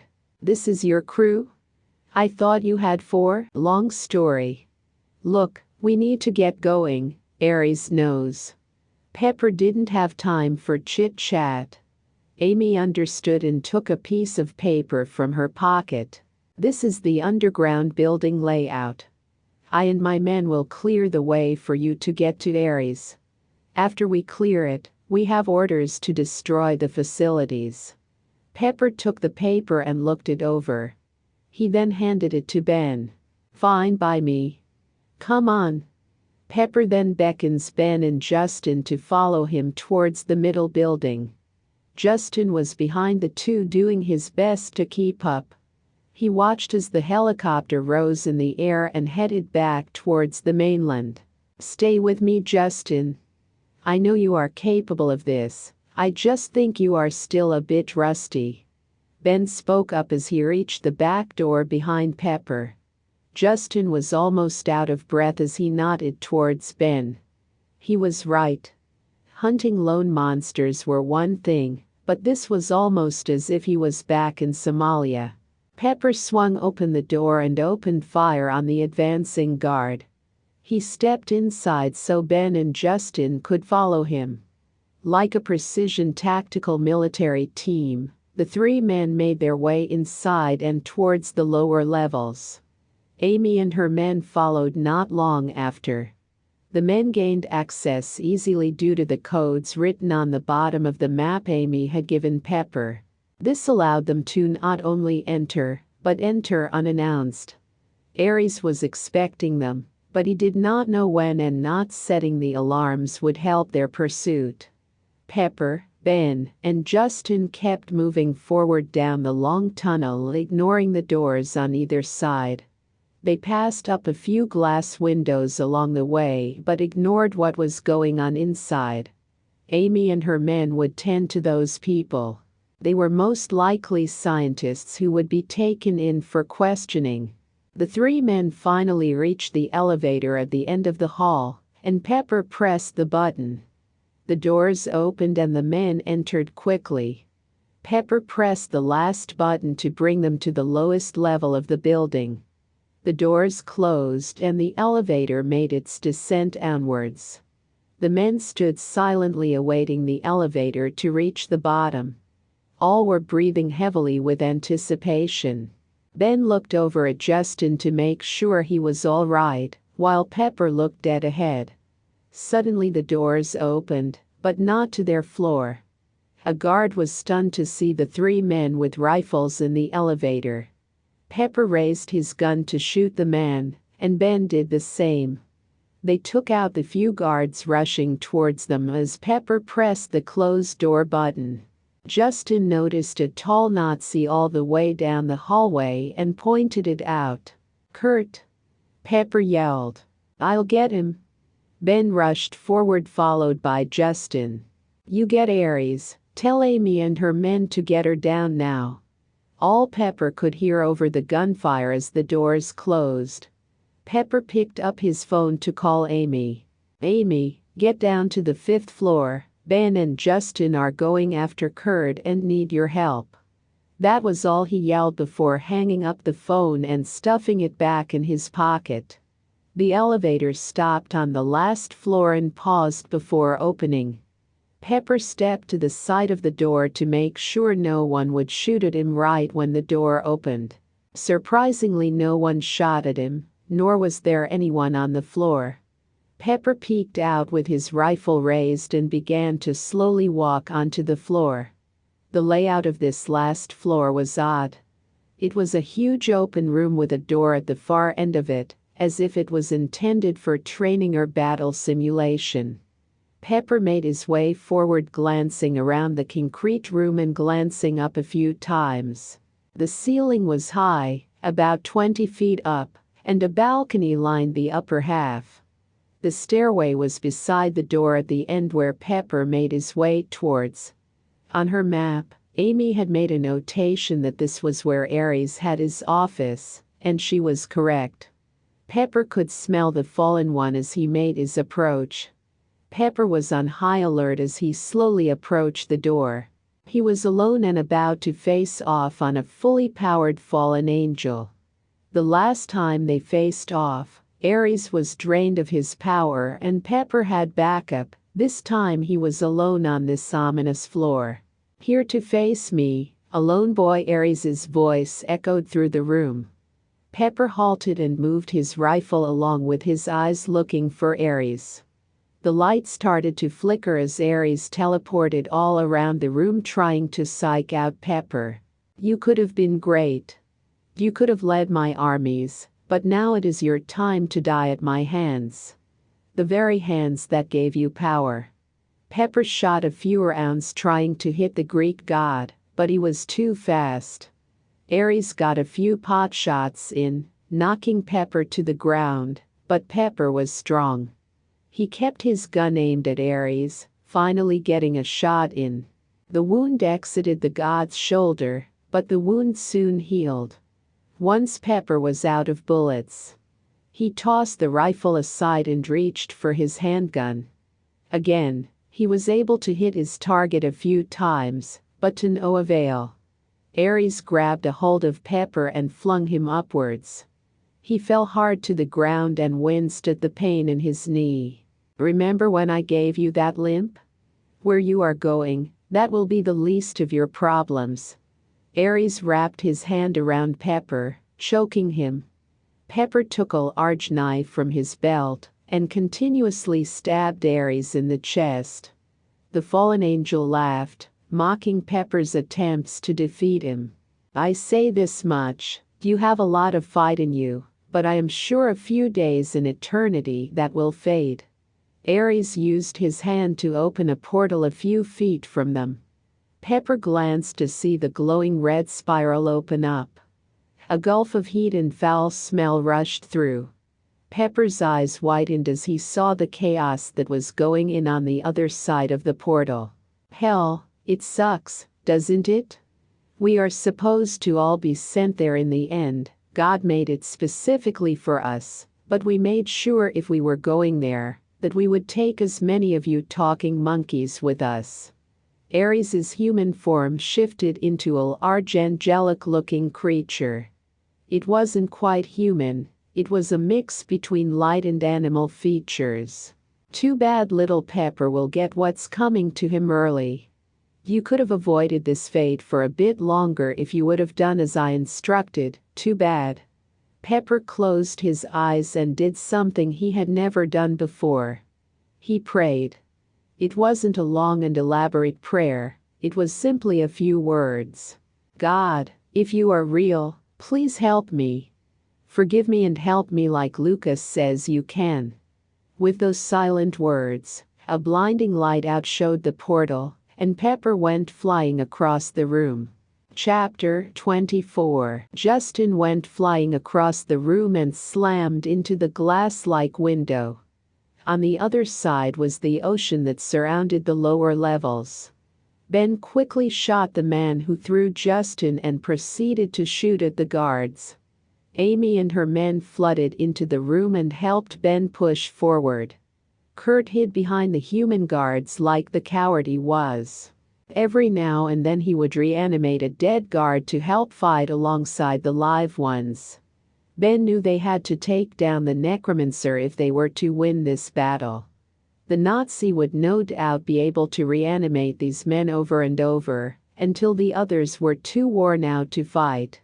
This would result in their slaughter. Justin picked himself up and glanced out the window. The water was dark and only a few fish swam by. He quickly ducked when he saw the reflection of a fist coming at him. Justin turned and shot a zombie in the face. The guards, along with some of the men from Amy's group, were advancing towards him. A bullet ricochets off the bulletproof glass that held back the ocean. Justin gasped, praying the glass didn't break. The Walking Dead. He screeched and proceeded to shoot the undead men. Just stay focused, Ben yelled. The hunter finally reached Kurt and shot a couple of rounds towards the Nazi. The Nazi conjured a mist of green smoke to block the bullets that flew from Ben's gun. Ben knew he would have to face Kurt in hand-to-hand combat. The magic tricks would only overpower the hunter. Ben let his rifle drop to his side as he took a swing at Kurt. Kurt was a bit surprised at this aggressive hunter, and dodged just in time to avoid the punch in the face. However, Ben landed a second on in Kurt's chest, sending him stumbling back. Kurt pulled out a Nazi dagger and procs to slash at Ben. Ben dodges the dagger with speed. The hunter wrapped Kurt's arm under his own, locking Kurt in place. Ben proceeded to elbow Kurt in the face a couple of times, causing his Nazi hat to fly off. The hat rolled down towards where Justin was fighting the zombies. Justin stepped on the hat without realizing it and tripped backward. The zombie swarmed him, and just as they were about to bite him, Amy used the sword to cut them in half. She reached out to help Justin to his feet. Justin thanked Amy before going back to fire upon the zombies. When the homeless hero ran out of bullets, he started to freak out. Ben looked back to notice Justin and yelled at him. "Justin, you are a super soldier. Use your strength, buddy." While Ben was distracted by Justin, Kurt was able to get a cheap shot in. He flung Ben off of him with green smoke. Justin saw his friend fly backward and hit a door. The force made the door cave in, and Ben disappeared into the room across from Kurt. Justin went berserk. The super soldiers started punching the zombies with such force they either went flying across the room, or their heads exploded. Kurt grinned as he watched Justin's power. He would like to have the man in his control, if possible, but the necromancer needed to deal with Ben and then the judge. Kurt stepped into the room and walked towards the bloody Ben. The Nazi reached down and began to punch the hunter in the face before picking him up and tossing him across the room. Ben hit a desk hard and flipped it along with a few chairs. Kurt used his green smoke to toss things towards the hunter, and Ben did his best to dodge them. However, a letter opener flew and stabbed Ben in the leg, causing him to let out a scream. "Amy, go help Ben!" Justin yelled towards the judge after he heard his friend scream. Ben was like an older brother to Justin, the only person in the world that cared for the homeless man. He would never forgive himself if Ben was to get seriously hurt or worse, killed. Amy sliced through the horde of her now undead men and made her way into the room where Kurt was. Just as he was about to bring down a desk on top of Ben, Amy sliced the necromancer on his side. Kurt yelled out in pain and turned to face the judge. Finally, a worthy opponent. Kurt grins as his sleeves dripped out green smoke. Ben was able to finally sit up and pull the letter opener from his leg. He grunted in pain as he tried to see through his double vision. He no doubt had a concussion and a few broken bones. It wasn't the worst the hunter ever had done to him, but Kurt was a tough enemy. His magic was his power and his weakness. The Nazi was not as skilled in hand-to-hand combat and relied too heavily on his magic. He needs to relay this to Amy without causing the suspension. Amy swung her sword towards Kurt with force. He dodged a couple of swings, but he could not dodge her dagger coming down on his chest. He moved an inch, and the blade plunged into his shoulder. The Nazi screamed and backhanded Amy as hard as he could. Amy let go of the knife and stumbled back a bit. Her eyes glanced at Ben, who was almost to his feet. He tried to motion to her something, but Kurt flung him back with green smoke. Ben flipped over the desk and fell with a thud. Amy advanced with her sword. She ran Kurt though, but the sword only stuck his long leather jacket. Kurt pulled the sword forward and punched Amy in the face. He then tried to use his magic on her, but she took a swing at him. Her first landed on his jaw, causing him to stumble a bit. Amy then realized what Ben was trying to say. Kurt's close combat game was weak. She then yanked her sword back, ripping his jacket even more. She then used her right leg to kick him in the stomach, and then the face with all her might. Kurt fell backward on the floor hard. Amy brought her sword down, but just as it was about to pierce Kurt's stomach, he used his hands to create his magic green smoke. The judge and the necroman struggled together. Amy pushed with all her might on her sword, trying to drive it into Kurt, and Kurt pushed back with his magic. Ben saw the two struggling from across the room, and he did his best to get to his feet. He used the desk for leverage to pull himself up and balance out. He then stepped over chairs and other desks as he tried to get to Amy to help her. All his wounds and head trauma were now getting to him. The high of adrenaline was wearing off and the pain pounded throughout his body. He could not stop now. Amy needed his help. She was a judge and blessed with strength, but Kurt was tricky, and his magic was deadly even to her. As Kurt lay on the floor, he knew if he didn't do something, this judge was going to kill him. All his work and learning of magic would have been for nothing if he could not defeat this judge. She was skilled and blessed, but he knew she would not play dirty. In a fair fight, yes, Amy would have killed Kurt, but Kurt was evil and was far from fair. While he held her back with his magic in one hand, his other slipped into the jacket pocket. He pulled out a vial, uncapped it, and threw the dust in the judge's eyes. Amy screamed in pain as she stumbled backward. Her eyes were dissolving from the powder-like acid thrown at her. She swung her sword blindly like an injured animal. Kurt used his magic to push her back against the wall, pinning her. Kurt then leaped to his feet, grabbed her sword, and ran her through with it. He twisted it, causing her to go limp. Ben yelled and made a mad dash towards Kurt, but the necromancer turned and punched him in the face. Ben fell to the ground again. The hunter was weak and tried to stand up, only to be pushed down with Kurt's boot. He placed the boot on Ben's neck and pressed down. "Now you die like the dog you are," Kurt spoke in German as he put all his weight on Ben's neck. Ben did his best to get Kurt's boot off his neck, but it was in vain. He glanced at Amy's lifeless body and then up at Kurt. His eyesight was slowly fading as he gasped for air.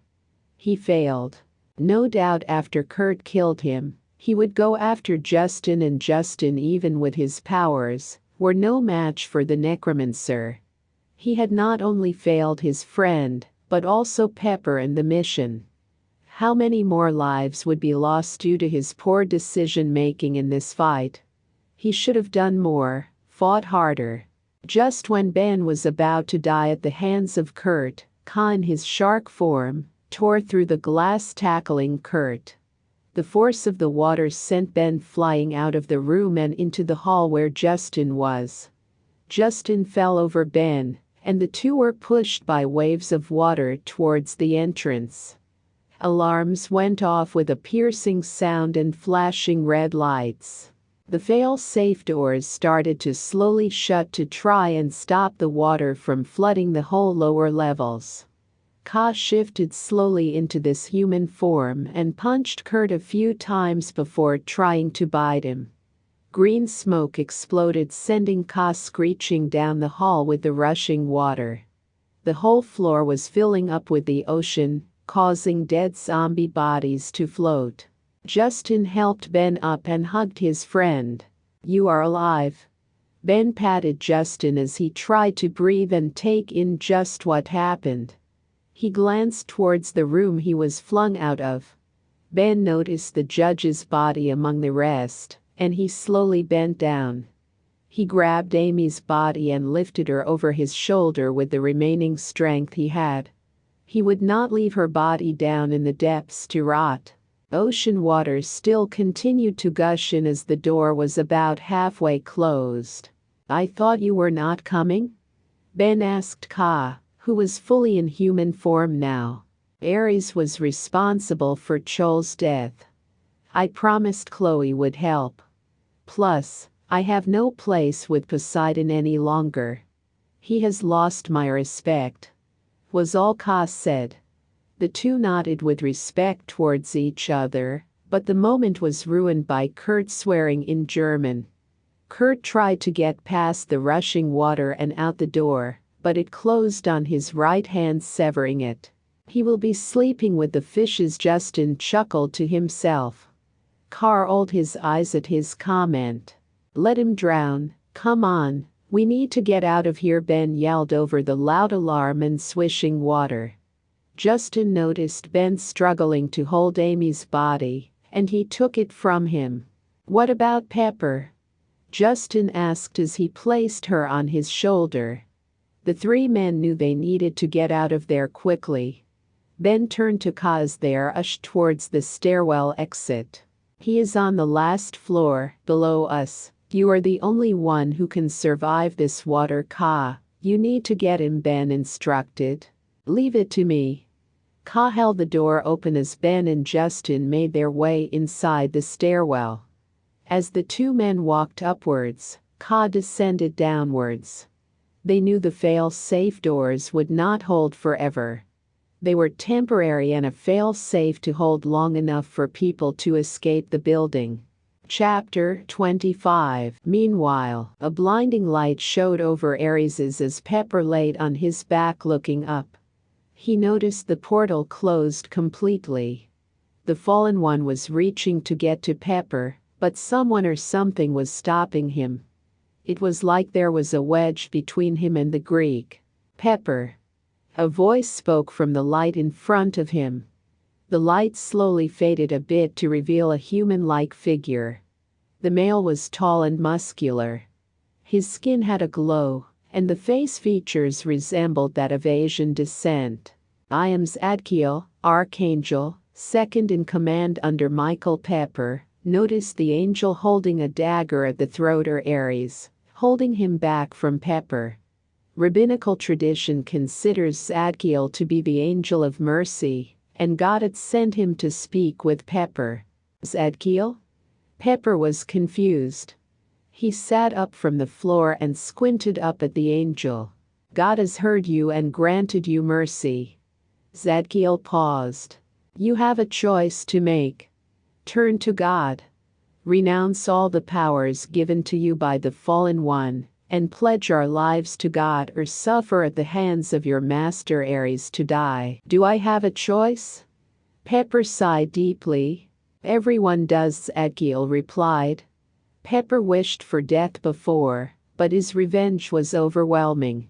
If he refused, he no doubt would be thrown in hell by Aries, but he didn't want to just say yes to life. He knew that God would expect him to change his ways and fully give himself freely and truly, not just to get out of hell for free. Pepper's thoughts raced as the angle held back the grunting Aries. You are a soldier, Pepper. Trained and disciplined, just fighting on the wrong side.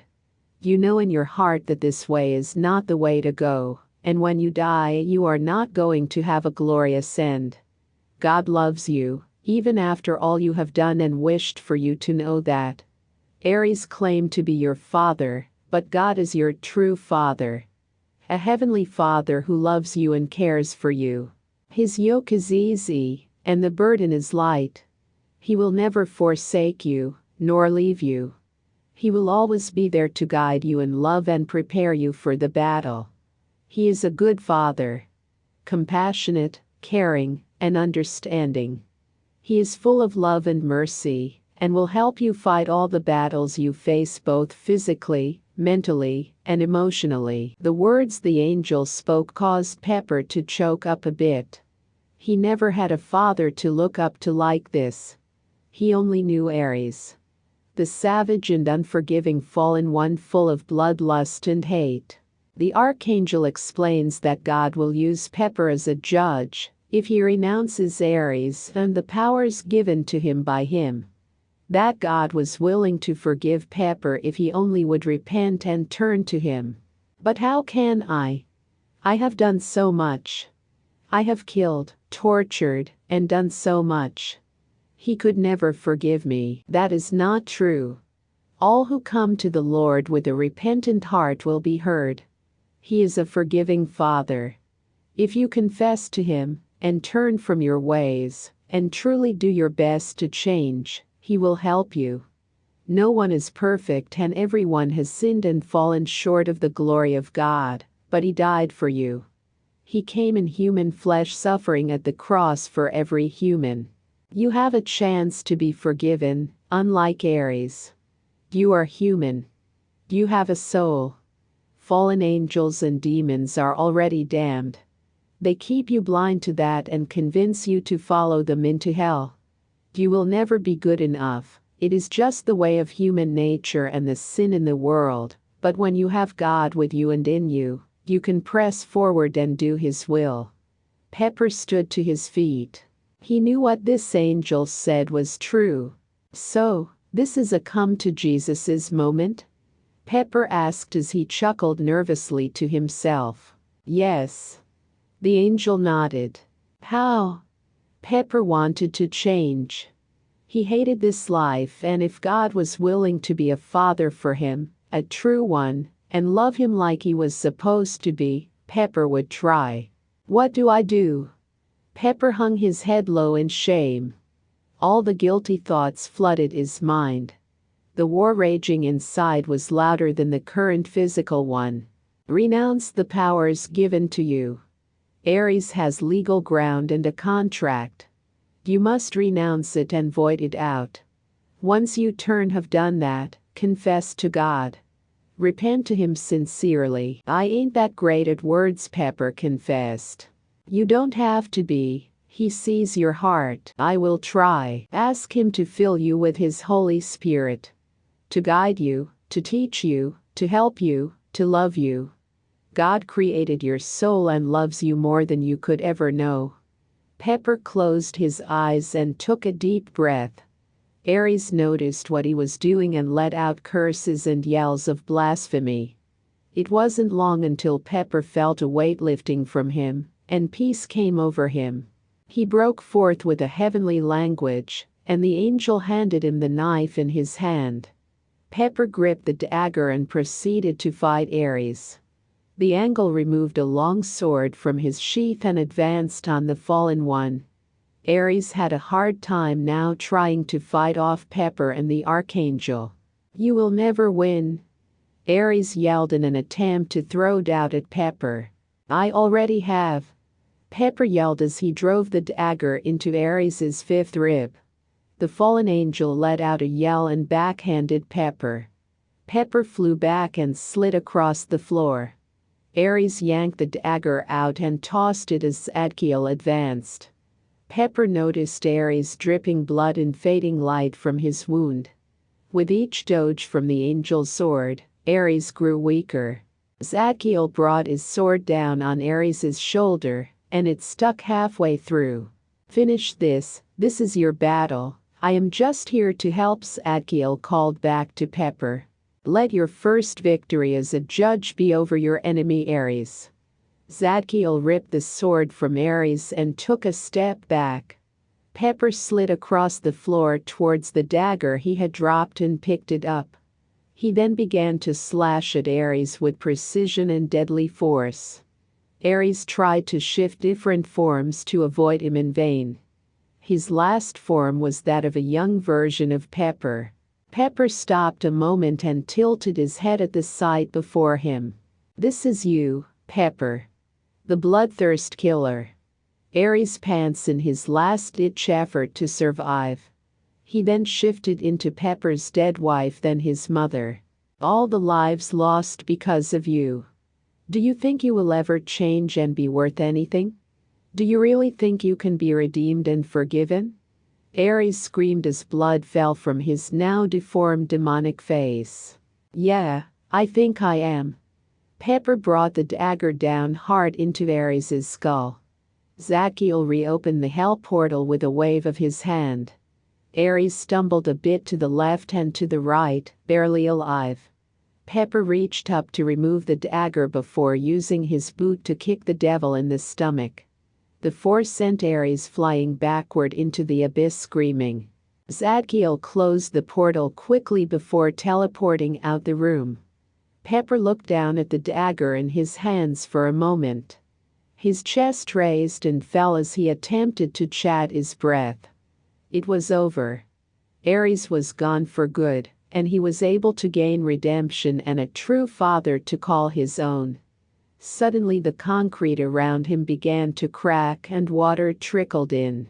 Pepper stuffed the dagger into his belt and ran towards the elevator doors. He pressed the button, and the doors flew open along with a surge of cold ocean water. The force sent Pepper flying across the room. He hit the side of the wall hard, knocking his head. He could feel warm blood trickling down as he fought to stay conscious.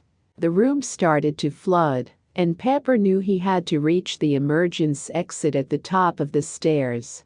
He attempted to swim with the current of rushing water towards the back of the room, but a few times his head went under the water. He pushed himself back up and gasped for air. Pepper's body was already worn out and sore from the fight, plus the hard hit on his head, not to mention the freezing cold seawater that was steadily rising around him. Was this it? Was this the end? Saved and anointed a judge just to die in this murky water under the island? Pepper drifted in and out of consciousness and accepted his fate. Just as he was about to let go and right before his head was about to slip under the water, a hand reached over the railing and grabbed his collar. Ka picked up Pepper from the water and pulled him up and over the railing. "No time to give up now, buddy." Ka stood Pepper up and placed Pepper's arm around his shoulder. He then dragged Pepper towards the stairwell exit where he entered and began hauling him upwards. Ka knew at some point he would have to shift and swim the rest of the way. The upper decks were no doubt submerged by now, and swimming through the twists and turns of the floors would be difficult. It would be no trouble for the Shark King Ka, but Pepper could not hold his breath that long. The best plan was to reach the next floor, burst through the glass, and make a straight swim to the surface. Ben and Justin sat on the ground in the middle of the compound. The hunter had laid Amy's body down, and Justin took his jacket off to lay over her in respect. The two men did their best to wait patiently for Ka to retrieve Pepper. Both silently prayed he was all right and were successful in defeating Ares. Ben reached in Amy's pocket and retrieved her radio. He turned it on and made a distress call back to the helicopter. Once the men on the other side confirmed they were en route to pick them up, Ben tossed the radio. "You fought well, Justin. I am proud of you for holding it together." Ben gave his friend a warm smile. Justin was busy wringing out his clothes and almost didn't catch what Ben had said. "Wait, what? Oh yeah. Thanks. I don't know what I would have done if I had lost you, bro. You are the only family I have. You and that bald head." Pepper Justin smiled down at Ben. Ben glanced from Justin towards the ocean, scanning the waters hoping for Ka to pop out with Pepper. "Do you think Ka got to Pepper in time?" Justin looked over the water as well. "We can only pray he did and didn't meet his end by Ares's hands. Dude, if Ares is still alive, won't he come after us next?" Justin was trying not to freak out with the sudden retaliation. If Pepper failed, then they were next to meet their end. Ben looked back towards Justin and could tell he was lost in his own paranoid thoughts. "Calm yourself, soldier. We don't know for sure yet on the status of Pepper or Ka."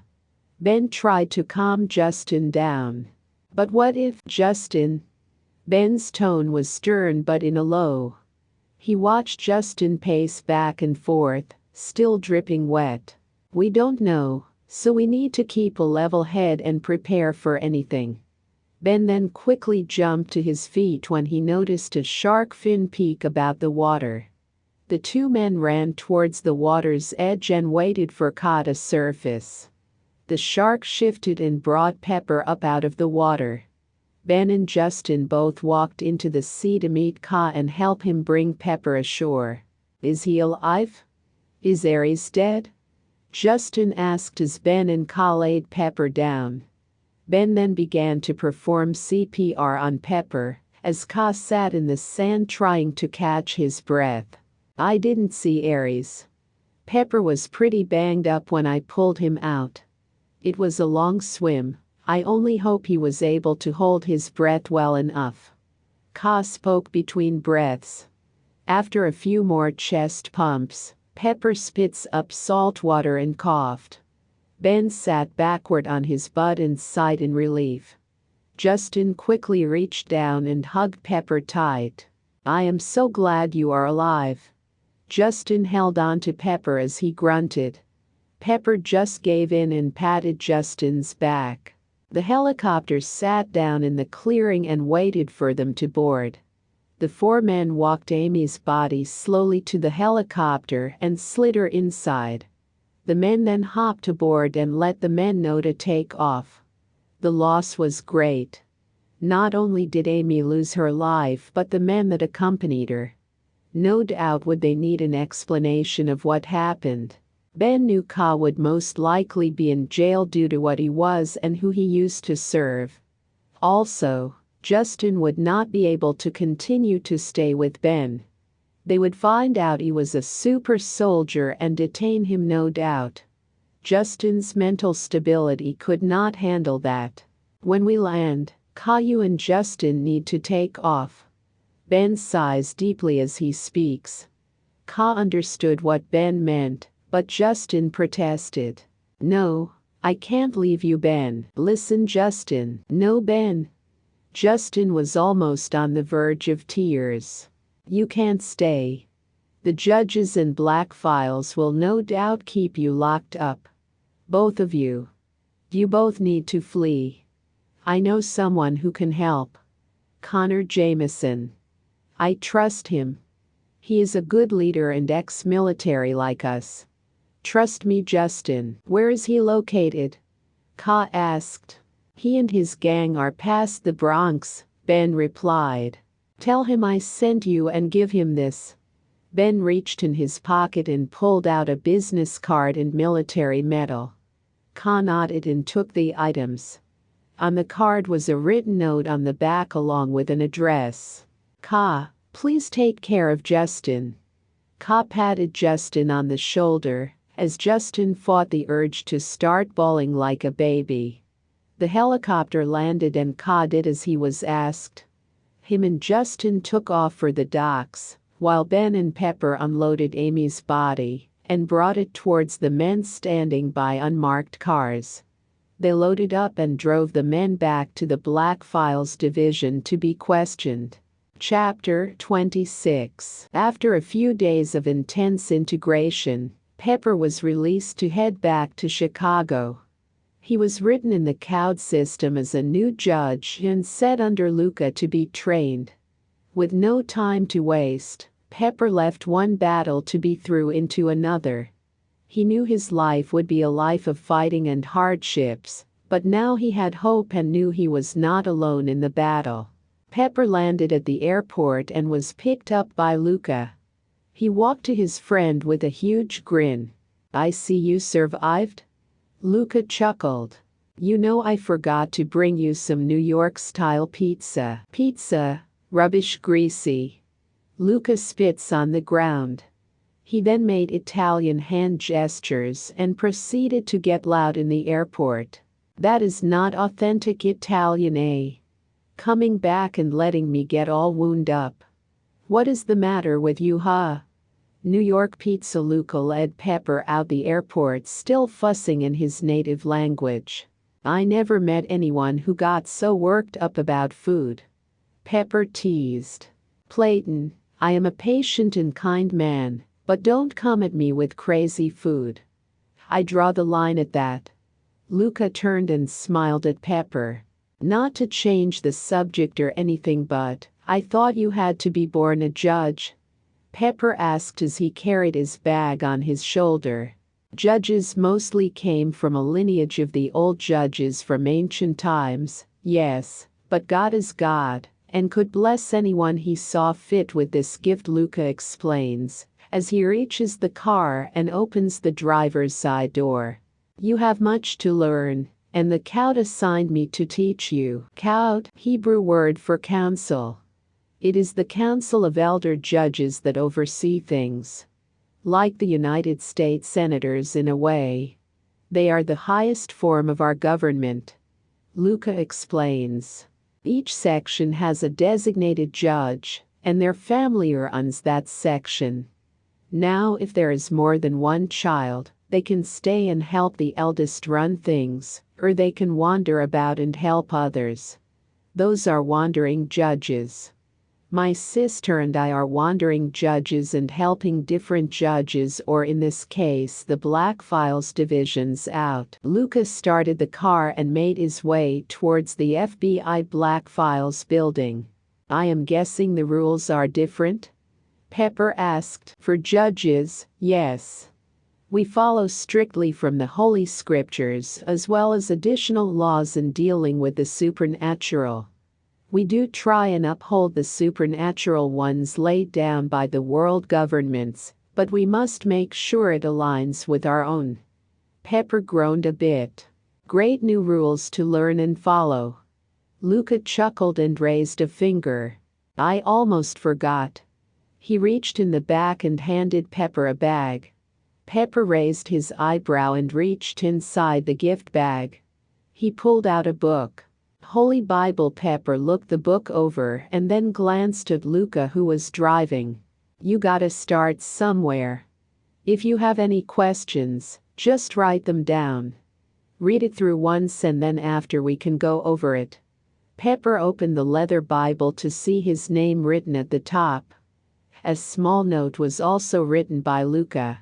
"I always believed in you, friend, and I will always be here to help you. Luca." Pepper gave a rare smile as he closed the Bible and stuck it in his bag that was at his feet.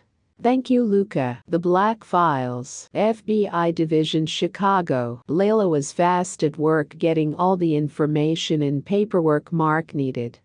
The agent and judges could not just barge in and take Kali buildings and businesses. Even though she was a fallen angel, her human body and yoga studios were legal. They needed a human lawful reason to take her down. It was not like the old days of dealing with supernaturals. Unlike the Wild West days, modern laws applied to the supernaturals as well. They could not just ride in and lynch the creatures. "What do you have for me?" Mark asked. "I found a whole paper trail which includes corporate fraud, money laundering, and tax evasion." Layla handed Mark the file for him to look over. Mark took the large folder and began to thumb through it. "Great, now that I have proof, I can type up a warrant and we can go in." "Is your brother back from the airport yet?" he asked. The female judge wrapped her hair in a bun and fastened it with a pen. "No, not yet. He went to pick up Pepper and swung by to get lunch. Shouldn't be long now," she repeated. Mark nodded and made his way back to his office. The agent needed to start on the paperwork, as well as a game plan on how they were going to take down Kali. She no doubt would put up a fight, and with it being the holidays, a lot of his agents were on leave. Mark needed all the help he could get, so he was glad Pepper had finished taking down Ares, and was now coming to aid them in taking down Kali. To be honest, Mark didn't think Pepper was going to succeed, let alone keep his word on returning to join the fight against Kali. Even with the extra help, Mark knew that still would not be enough. Kali was strong and she grew stronger by the day. All the thousands of people feeding her in worship only made her powers grow. Not to mention the fact Ares was dead, which now left a power vacuum for her to fill. Mark would let his sister Andrea know that he might need her help. Mark was a clean-cut agent, but this enemy seemed to be too much alone for him. Andrea was his sister, but she also was a criminal. He no doubt would have to look the other way if things went south, and Andrea had to get involved with her crew. Mark pushed the thoughts aside and focused on getting the legal paperwork he needed. Pepper and Luca walked through the office, weaving through empty desks. They made their way towards Layla's desk quickly with food in hand. Luca sat the bag down beside her and smiled. "Sorry we are late, we hit lunch traffic. Did you at least pick up the food from that homemade burger place?" she asked. Luca frowned a bit. "No, boy Luca, I have asked you since last week. I've been wanting that place. I don't know what to tell you, we were running late." "You were already late, you could have gone." The two twins started yelling in their native Italian language, while Pepper looked between the two. He placed his bag on the floor and walked towards Mark's office, leaving the two to argue. Pepper noticed Mark's door ajar, so he pushed it open with his fingers. "I see they are fighting about food again?" Mark didn't even look up from the papers on his desk as he acknowledged Pepper. "What is it with them and food?" Pepper could not understand the big deal. "I don't know. I do know Luca is a very good cook. Once you have eaten his pasta, you never want to go to the Olive Garden again." Mark chuckled as he turned the page in the folder. "Luca did mention something about cooking me a welcome dinner." Pepper stepped into his office and closed the door behind him. He took a seat in front of Mark's desk and watched him. I heard you have switched sides. Mark closed the folder and sat up in his chair. You can say that. Well, I look forward to working with you.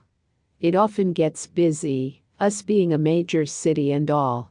Sometimes I wish I could be stationed somewhere a bit more rural. Mark moved his mouse to make his computer come on. You would get bored, trust me. Guys like us need to stay busy.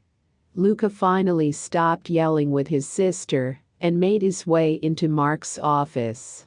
So sorry. Sisters. Mark, do you have the warrant all drawn up? Luca asked, sitting beside Pepper. Yes, I am just about finished with it. I was also able to get a location on where Kali will be. Will she have company? Pepper asked. I believe a few minions. I asked my sister to back us up. Is that legal? Pepper looked between Mark and Luca. It is a gray area, Mark confessed. Could consider her an informant. Luca shrugged nonchalantly. Whatever you say. I'm just a rookie. Pepper shrugged, not caring what they did. Mark then began to explain the layout of the building and plan. If they needed backup, then Andrea would step in, but only if. They needed to gear up and leave as soon as possible. The three men needed to catch the fallen angel off guard. They didn't want to give her any time to learn of their plans or the fact they were coming for her. They had the advantage of surprise, and they were going to use it. Across town, the blue-skinned, four-armed devil walked around the yoga studio, studying the few humans inside. Her eyes glowed golden as she soaked up the praise they offered her in ignorance. Suddenly a male burst through the doors, disrupting the silence. Kali's eyes darted to him in fury. What is so important that you disturb my meditation? She hisses. There are a few men here claiming to be realtors. They asked to speak to you about closing the deal on the stadium. Kali's anger turned to delight as she walked past the man and into the hallway. Her eyes settled on Mark, who stood at the entrance of the small studio. He was tall, and the confidence that beamed off of him made Kali smile. She disguised herself as a normal tan-skinned Indian female, hiding her true form from him. Sorry to keep you waiting. Please join me in my office. Kali led Mark towards the back of the building. Is anyone else joining you? My assistant said there were men waiting. She asked. My partner is outside handling a phone call. He will be in briefly. Mark lied. He knew if Luca and Pepper accompanied him, she would be able to sniff out the trap. The supernatural creatures could tell judges when they saw them. It would be a dead giveaway on why they were there. May I offer you tea? Coffee? No thanks. This meeting won't take long, Mark assured her. Have you closed the deal then? She asked. It is all here in this folder. He wiggled in the air as he followed her inside her office. She closed the door behind him and walked towards her desk. I appreciate you and your company's swift closing. I thought it would have taken you all months to seal this deal. Kali sat and waited for Mark. Mark placed the folder on her desk in front of her slowly. She kept her eyes on the object sitting in front of her, while Mark glared down at her. He then lifted his hand and took a step back. You can have a seat. She smiled and beckons to the chair with her hand. I prefer to stand, Mark replied. It appeared a bit odd to her, but she shrugged it off. I see. Seems you are in a hurry to close, mister? Kali asked for his name as she opened the folder slowly. Mark kept quiet as his hand rested on his firearm tucked in his waistband. Kali's smile slowly began to fade as she read the first page. Is this a joke? She hisses as her eyes raise slowly to meet Mark's. Not at all, Kali. I am here to serve you this warrant. Mark slowly moved his suit jacket to reveal his badge and gun. The fallen angel's skin slowly turned from a dark tan to a dark blue as she shifted into her normal appearance. A long tongue rolled out from between her fangs and flicked towards Mark. Mark's left hand slowly let his jacket go as his right slowly upholstered his gun. Kali noticed his weapon and quickly flipped the desk at him. Mark was able to shoot 2 bullets at her before ducking to miss the wooden desk that flew at him. This was the cue for Pepper and Luca to storm into the studio. The 2 men ran past panicking people as they followed the sounds of the scuffle. It was dangerous for Mark, being he was a mere human facing off against Kale, a fallen angel. Luca with his bulletproof skin was the first one inside the door of the office room. He swung his large war hammer, smashing the large wooden cabinet that was flying towards Mark. Kali screamed when she noticed the judges. One was hard enough to fight with less alone too. 2 of her hands were still continuously throwing stuff at the 3 men, while her other 2 searched for the window. She quickly flung the window open and leaped out onto the back alley. The small layer of ice caused her to slip a bit down the back alleyway as she tried to make it towards the street. Lucan and Mark followed her out the window, while Pepper backtracked to the front of the building. He would cut her off on the street. The one good thing Luca didn't have to worry about with training Pepper was the fact that Pepper was highly skilled in combat. He could trust the new judge with decisions and didn't have to worry about having him by his side constantly. Luca and Mark hit the ground and did their best to go after Kali. Mark slipped once on the ice, but caught himself on a trash can as he followed behind Luca. Luca was hollering in Italian as he swung his hammer at Kali. She grabbed it with a pair of her hands while she swung at the judge with her free ones. Pepper rounded the corner of the alley and began firing at the Blue Devil. Kali grabbed a trash can lid and did her best to deflect the bullets. Mark reached Luca and took a pair of cuffs, slapping them on one of her free hands. Kali raised Mark up and flung him across the alleyway. He hit the brick hard and landed on the icy concrete below. He laid on his back trying to not slip into unconsciousness. Pepper holstered his gun and reached to grab 2 of her arms. He got her in an arm lock, holding on tight. She finally snapped Luca's long warhammer handle and used it to smack the judge in the face. Luca went flying back up the alleyway. Her free hands then reached behind her and snatched Pepper by the back of his jacket. She flipped him over in front of her, slamming him on the ground hard. She put a foot on his chest and began to punch him with all 4 of her fists. Luca quickly got to his knees and slid across the ice. He grabbed a piece of the broken wood of his handle and hurled it at her like a javelin. The piece of wood pierced through her side with force. Kale let out a scream. She used 2 hands to hold Pepper down, as her other 2 pulled out the piece of wood. She knew she needed backup if she was to survive this fight. In an ancient Hindu tongue, she summoned a demon to help her. Not just any demon, but Mahishasura. Chapter 27. Mahishasura was a buffalo demon from Hindu mythology. It was said that no man can kill the demon. The monstrous water buffalo-looking creature ran down the alleyway towards Luca. It used its horns to thrash at the judge, but Luca caught onto them. He held on as best as he could, but the ice caused him to slide back towards the brick wall of the studio building. The demon pinned Luca and roared as he tried to stomp him. Mark was finally able to sit up and spit blood out his mouth.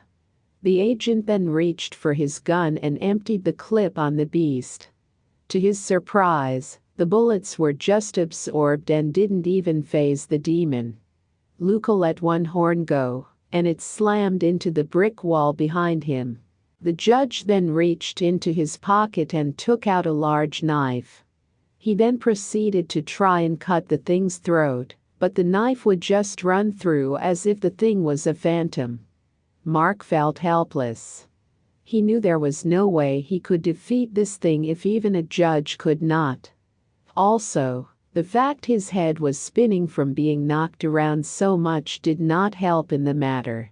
No man can kill Mahishasura. The thing bellowed with an unhuman voice as it pawed at the ground with its hooves. The brick that its horn was stuck in was starting to crack and crumble as it shook its head violently. Luca glanced over towards Mark. Terror was written on his face as he felt helpless. Mark reached into his pocket and radioed for Andrea. Hopefully, she and her crew could help the men. While the two men did their best to fight the demon, Pepper was at the mercy of the fallen angel Kali. He was able to block some of the punches, but forearms were a bit much for the new judge. Pepper had fought many foes before, but nothing this wild. She was furious and her rage punches were unyielding. You really think you can become a judge? Your heart is dark and filled with hate. I feel it. Kali paused and started to choke Pepper. She lifted him off the ground, and Pepper tried to kick at her with his dangling feet. All the bloodshed and death that surrounds you, do you really think your sins are forgiven? Do you think God really wants you? Do you think you are saved? Kali spewed out a doubt at Pepper as he dangled from her claws. Pepper could feel his throat closing due to the amount of pressure on his neck. She was using her full force to choke the life out of him. He had come so far and now he was about to meet his end in this cold back alleyway. A sudden sketch of tires startled him back to consciousness. Andrea came around the front of the alleyway and plowed her muscle car right into the large buffalo demon. The impact sent the thing flying across and hitting Kali. Kali dropped Pepper and tumbled along with the large bull buffalo. Smoke sputtered as Andrea quickly got out of her damaged car and walked towards the animal. She pumped her shotgun and raised it to the demon who was struggling on top of Kali. This is impossible. Mahishasura is unstoppable. No man can kill him, Kali grunted as she tried to get out from under the thing. Do I look like a man? Andrea shot the demon in the head twice before pumping the gun again, releasing the shells. Merry Christmas, you filthy animal. Andrea spat as the thing went limp, pinning the Blue Devil woman.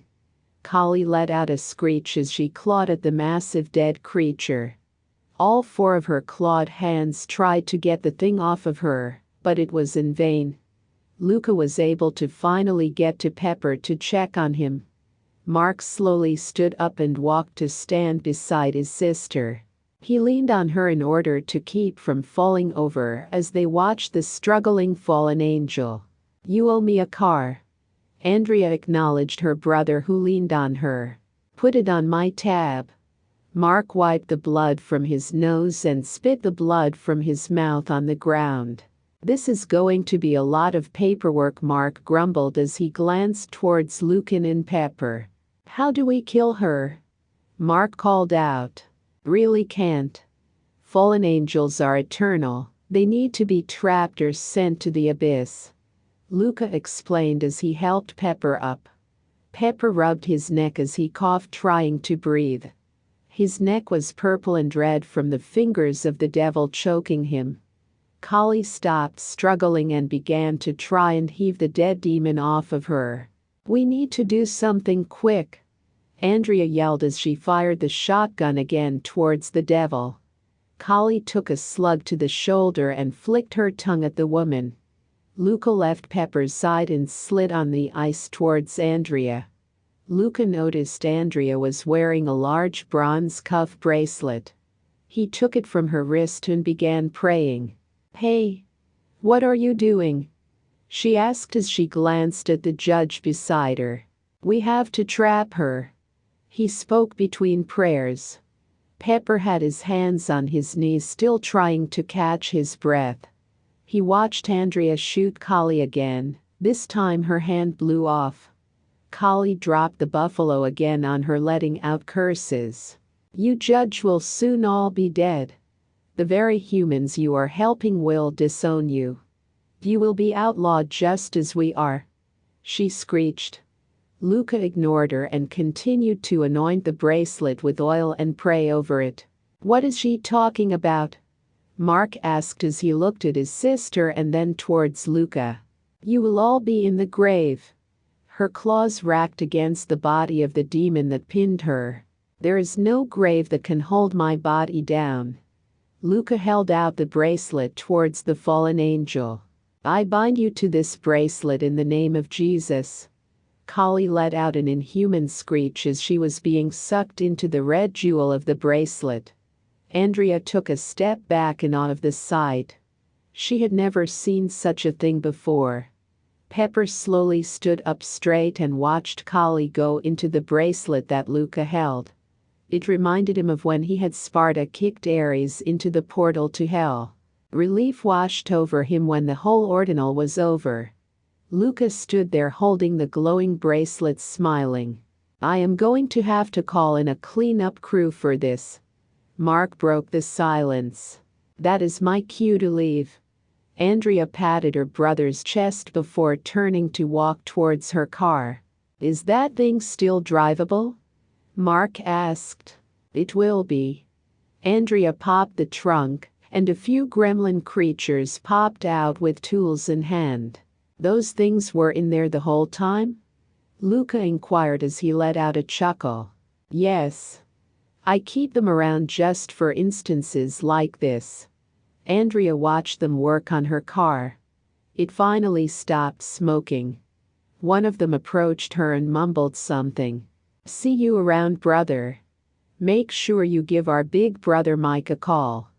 Andrea winked back at the men before she hopped into the driver's seat. The gremlins scrambled to hop back into the trunk before Andrea put the car in reverse. She backed up onto the street behind them where she had come from and took off back towards her garage.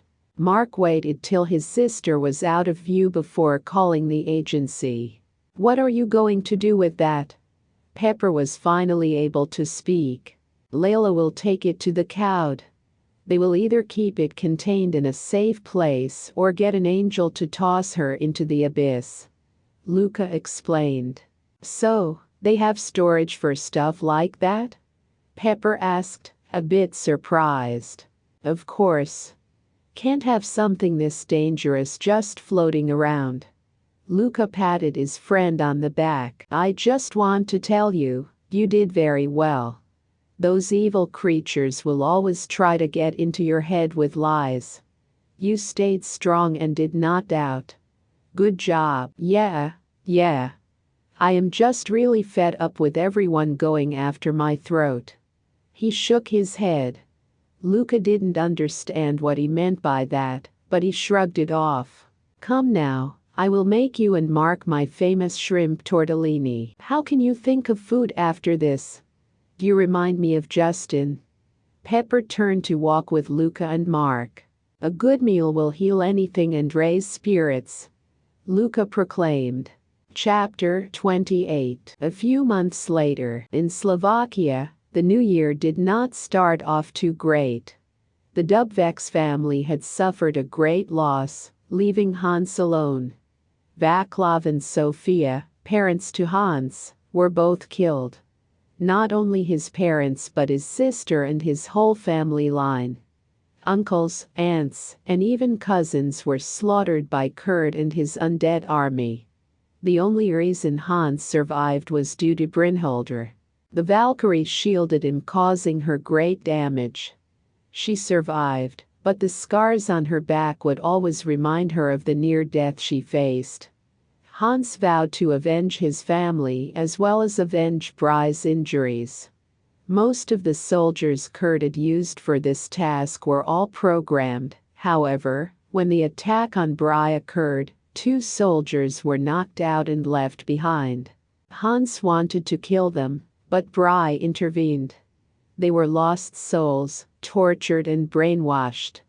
The men were forced into this servitude and pumped full of the chemicals that Barry Thomas, Justin's father, endured. The program that Kurt put in place after the Second World War. Hans allows these men to live and seek help. The Baron knew the men needed to be helped in secret, so he gave room and board for them in return for their loyalty. Pushka Ivanov and William Bain were grateful and did their best to recover from the trauma and deprogram. Han loads the super soldier programs as well as most of the supernatural realm. He did his best to track and take down the different facilities Kurt was using to pump out these abominations, but Kurt was always one step ahead. Bry helped hold down his castle home while they searched for Kurt. Pushka stayed with Bry while William followed the Baron on the hunt for Kurt. Hans followed a few leads that led them back to the States. Ben and a few other hunters helped the Baron take down a few underground bases, but Kurt was nowhere to be found. Hans knew he needed help from the judges. Pepper was now a judge from what Ben had explained, so Hans decided to reach out to his friend.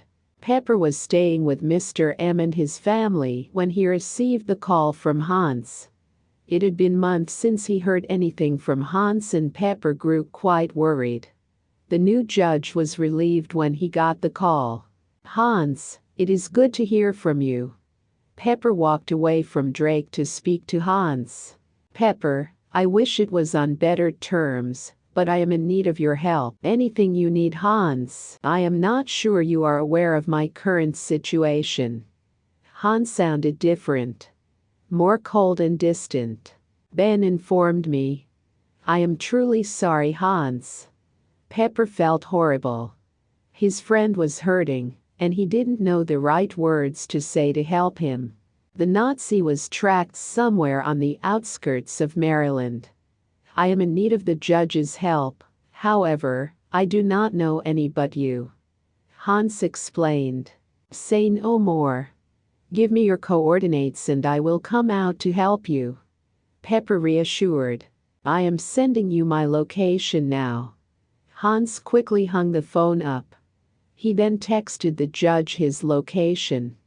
Pepper received the message on his way back inside the room where Drake was. "Sorry I can't stay for the birthday party, Drake. I have a friend I need to help." Pepper explained. "No need to be sorry, Pepper. I will also let Mr.M know to put that meeting on hold. Do you remember the one about the new zoning for the witches wanting to change their ways?" Drake reminded Pepper. The judge was there to help Mavis and his new project. Many were trying to come out of the occult, and their witchcraft families like Mavis had done, but they needed help. Mavis was buying land and developing a safe place for those men and women. Pepper was sent by Luca to oversee this. I was a very important task, but Hans needed Pepper. This meeting was going to have to be put on hold until after Pepper helps Hans defeat Kurt. It was a higher threat on the list. Luca would understand, so would the Cowd. Pepper sent Luca a quick message as he walked to his room to pack. He didn't know how long this chase and capture would take, but he was planning on doing anything to help his friend. The Baron and his sister were always good to him, and hearing of her death affected Pepper greatly. Kurt's path of destruction needed to be halted. He was like cancer that would never cease until cut out and burned. Now that Pepper was a judge, he knew not only would he have backup if needed, but he had God on his side to defeat this evil. Pepper packed up his truck and headed out towards Maryland. Lael had sent him maps of all the underground bases used by the military and enemies she had found. No doubt the necromancer would be up to his old tricks. His constant need to raise an army of not only the undead and superhumans but supernaturals was going to be his downfall. He was so predictable. Pepper was so deep in thought that he didn't notice the pigeon walking along with the dashboard. When it cooed, Pepper almost wrecked. He swerved to avoid a car in the opposite direction before correcting the truck. "What the?" He glared up at the bird. "Sorry, he doesn't like car rides." Pepper then jumped and cursed again when he heard Grayson from the back seat. "Grayson, why are you in my truck?" he yelled and glanced behind his shoulder. "I heard Hans needed help, and I am rather bored at home. I didn't ask because I know you would have said no. But this way you have no choice but to take me." Grayson snickered. "Something I think you are like a toddler." Mavis is going to flip. Nah, he knows I am always getting into things. He is the type to let me live and learn on my own," the young man explained. Pepper just gripped the steering wheel, fuming internally. "You know, I was able to finally email Samara. She wants to meet me." Grayson called his bird back to him. The pigeon flew towards the back and landed on Grayson's shoulder. "This isn't some field trip. Kurt is very dangerous, Grayson. I don't feel comfortable with you coming with me." Pepper did his best to be nice, but the way he strained to talk and not yell, Grayson could tell he was highly upset. "I know, I won't be in the way. The judges don't want us using magic anymore, but I need to learn how to defend myself somehow. Your father is powerful, and there are many guards and judges that surround you. I doubt you need to know. My father won't always be around. Plus, I am a grown man. I can handle myself the whole time." Grayson spoke in a normal tone. Pepper was surprised Grayson did not try to get sarcastic with him. "You better not get in the way." "I won't. And keep an eye on that dumb bird," Pepper added. "Mr. Peeps is a good soldier." Grayson put on an army helmet on the bird and smiled up at Pepper, watching him in the rearview mirror. The 11-hour trip was a long one. Pepper would have driven it in one straight shot, but since he now had Grayson with him, the judge had to make pit stops. The only perk to this madness was the fact they too were able to stay in a luxury hotel. After a good night's sleep, the two, including the bird, were off to Baltimore, Maryland. Pepper was glad to finally park the car and meet Hans. Grayson was not only a chatterbox, but he also liked to sing loudly to the music on the radio. Pepper did his best to keep his cool, but Grayson really knew how to work a person's nerves. It was like it was his superpower, and the fact he had a dumb sidekick pigeon didn't help. The two men pulled up to the harbor and met Hans on the docks. It was a sunny yet chilly mid-March afternoon. Boats were coming in and out of the harbor waters, while seagulls screamed for scraps. Mr. Peeps let out a few of his own screams as he paced on Grayson's shoulders. "I see you brought company?" Hans greeted Pepper with a handshake. William was right behind Hans, staring at the two men, ominous. "I can say the same thing about you." Pepper rose a brow and side-eyed the tall and buff male behind Hans. Hans let out a chuckle and used the back of his hand to swat at William's chest. "This is William Bain. He is an associate of mine. An ex-super soldier of Kurt's." "Can he be trusted?" Pepper asked, looking over the big man. Grayson shook Hans's hand and smiled. "Nice to meet you. I'm Grayson, Mr. M's boy, I presume?" Has shook Grayson's hand with a firm handshake. Grayson waved at William. "Hey, there, big guy. Hitting the gym, I see?" Grayson laughed at his own joke and watched Mr. Peeps bob up and down. "Come. We have lots to speak about. I am sure you are hungry. There is a nice restaurant around here. Let us discuss this over some lobster." Hans put his hand on Pepper's shoulder and guided the judge towards the line of buildings down the street. Grayson and William followed behind the two. The restaurant was located along the docks looking out over the bay. The four men sat outside under the patio looking over a menu trying to decide what they would have for lunch.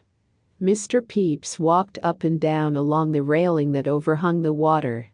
Grayson tossed the bird some bread as he waited for his drink. Pepper watched Grayson and shook his head.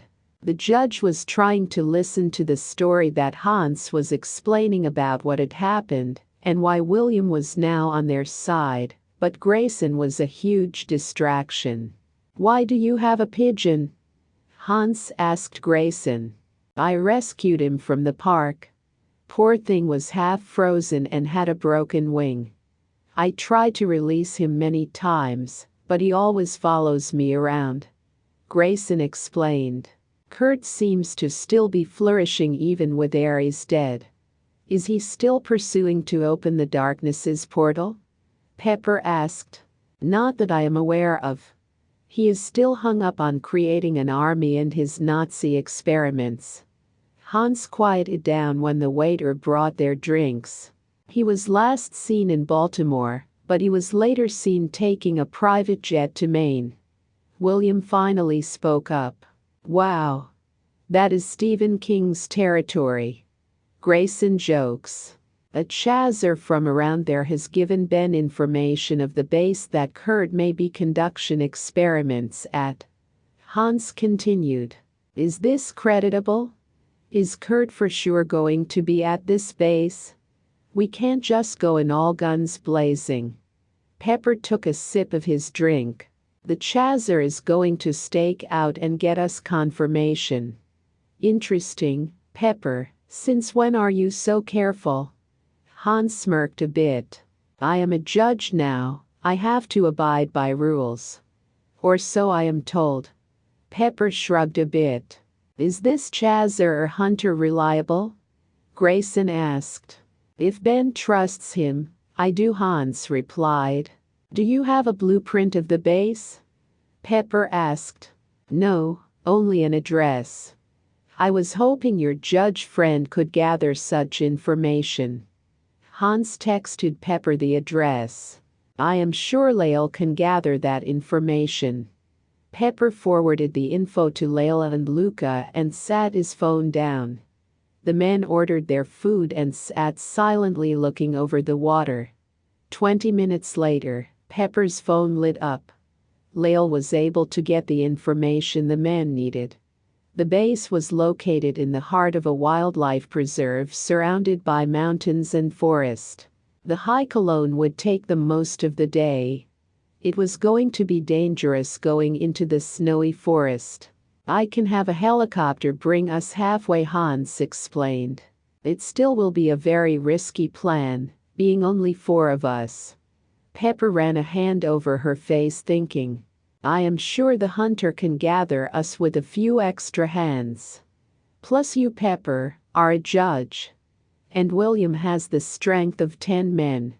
Have a little faith." Hans smiled as the waiter served them their food. Pepper waited till the waiter left before continuing his sentence. "I do have faith. The last time we went onto one of these bases, a judge was killed by Kurt's hands at that." "How do we kill a guy like that anyway?" Grayson asked. "I am not sure. He is so full of dark magic and evil." "Can he be killed?" William asked. "Anything can be killed," Hans added. "If he can't be killed, we can at least trap him," Pepper added, after he took a bite of his food. Chapter 29. The helicopter whipped through the light snow as it made its way over the forest below. The pilot was only able to take the 4 men and bird halfway into the national park. The rest would be a hike to the small lakeside compound that was a front for Kurt's experiments. The place was a quarter of the size that Ares had on the Plum Island. It also had fewer men stationed, or so that was what the hunter had told them. Hans was confident the 4 of them could take down this menace, and if all else failed the hunters could aid them. The Baron needed to do this for his family's honor. The chopper landed and the men quickly hopped out. It almost brought Pepper back to his Vietnam days when Rami was their pilot. It was almost the same scenario. 4 men trekking through the wilderness off to fight some evil world threat. At least this time Pepper was on the correct side of this war. No doubt God would lead him and make him victorious in this fight. They reached the compound after a 2-hour hike and rested on a rock that looked down at the compound. William used his scope on the rifle he had to get a better view. I see 2 guards. One on the tower and one by the door. William scanned the area looking for others. It is just 1 level. Hans had taken a picture of the layout on his phone. He used his finger to glance over the layout. I am sure Kurt will be here. The main room. It seems to be a medical experimental room. They have this large, well-like structure that feeds into the lake. Hans pointed to the small man-made lake behind the compound. William, you and I will enter in the back. Pepper, you and Grayson can enter through this side exit here. The men nodded and parted their ways. Pepper and Grayson went left, and Hans and William went right. They would meet up in the middle of the compound and confront Kurt. Remember Grayson, no magic. Pepper spoke as they made their way through the tree line across from the compound. I can't promise anything. Grace chuckled. Mr. Pepys clung to Grayson's shoulder wearing a sweater. If it wasn't so ridiculous looking, Pepper would have thought it was cute to see the bird all puffed up and clinging to Grayson. You look like a knockoff pirate with that bird, Pepper added. I will take that as a compliment. You are just mad because you don't have an animal companion. Grayson jokes. Pepper rolled his eyes and stopped at the tree line. He scanned the area before shooting out the 2 cameras overlooking the area. The men then ran across the small open section to the next door on the side of the compound. Pepper then plugged in a device Lael gave him to aid him to crack codes. The door light turned green, and the 2 men entered the compound. They shook the snow off them as they walked down the long hallway. They paused when they reached the end. A few scientists passed, too busy discussing the research to notice the 2 men leaning against the wall. As soon as they passed, Grayson and Pepper quickly darted to the other side. No doubt the security team knew of their presence. The small team would be no issue for the men. It was Kurt Pepper was worried about. Pepper took a right and ran into a guard. He quickly knocked him out with a punch and walked over to him. Grayson followed, glancing down at the unconscious man. Pepys let out a chirp and Grayson cooed back at the bird. You speak pigeon now? Pepper glanced back at Grayson. Grayson shrugged and then pointed ahead. A few more guards rounded the corner. They tried to reach for their guns, but Pepper was able to grab one of them. The other was attacked in the face by a flying Mr. Pepys. The guard hit the wall, and Grayson quickly knocked him out. The bird landed on the floor and was placed in front of the guard. Pepper choked out the guard he was fighting, and he fell to the ground and passed out. The judge looked at the bird and then at Grayson. See, I told you he was worth it. Grayson whistled and the bird returned to his shoulder. The 2 men finally reached the octagon room that was in the middle of the compound. It was huge and mostly lined with glasses for viewing. Inside was various medical equipment and computers. Also, doctors and scientists are busy doing their work on various things. A dead werewolf hung from the ceiling in one corner, and another had a dead human strapped to a bed. Kurt was in the middle by the large chute that led from the compound to the lake outside. He watched as a few men disposed of a few bones into the well-like structure. Pepper and Grayson put their backs to the few panels that were not the glass and waited. Do you think William and the Baron made it inside? Grayson asked. If not, we need to finish the mission. I will give them a few more moments before we go in. Pepper peeked into the room and watched Kurt speaking with a scientist. While he watched the Nazi, a bullet came crashing through the glass across from him. Pepper noticed it was William and Hans going in, guns blazing. So much for a sneak attack, Pepper grunted in annoyance as he removed his own gun. A guard came running up to him and Grayson and the judge quickly shot him before running around the octagon. A dozen guards swarmed the room. Pepper and Grayson entered on the opposite side, and the firefight began. Hans wanted to go straight for Kurt. The two fought, but of course, the powered necromancy was stronger. Cover me, Grayson, Pepper yelled as he stood up. The judge ran towards Kurt, shooting others as he ran across the room. William punched a scientist and used his clipboard to smack an advancing guard. The super soldier focused on taking out the guards and was unaware of the plight Hans was in. Grayson and his bird took down the guards that tried to shoot Pepper as he ran past them. The young man wasn't the best at shooting, but he was doing well in this situation. Pepper counted on him. No doubt he could have just taken everyone out with his magic, but Pepper asked him not to. The family was supposed to renounce that old way and strive to follow the laws of the judges. Pepper reached Kurt finally. He used his shoulder to bump Hans out of the green smoke cloud he was caught in. The Baron fell and slid across the room choking.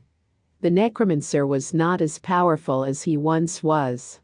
His hand that he lost on the Plum Island was replaced by a mechanical one.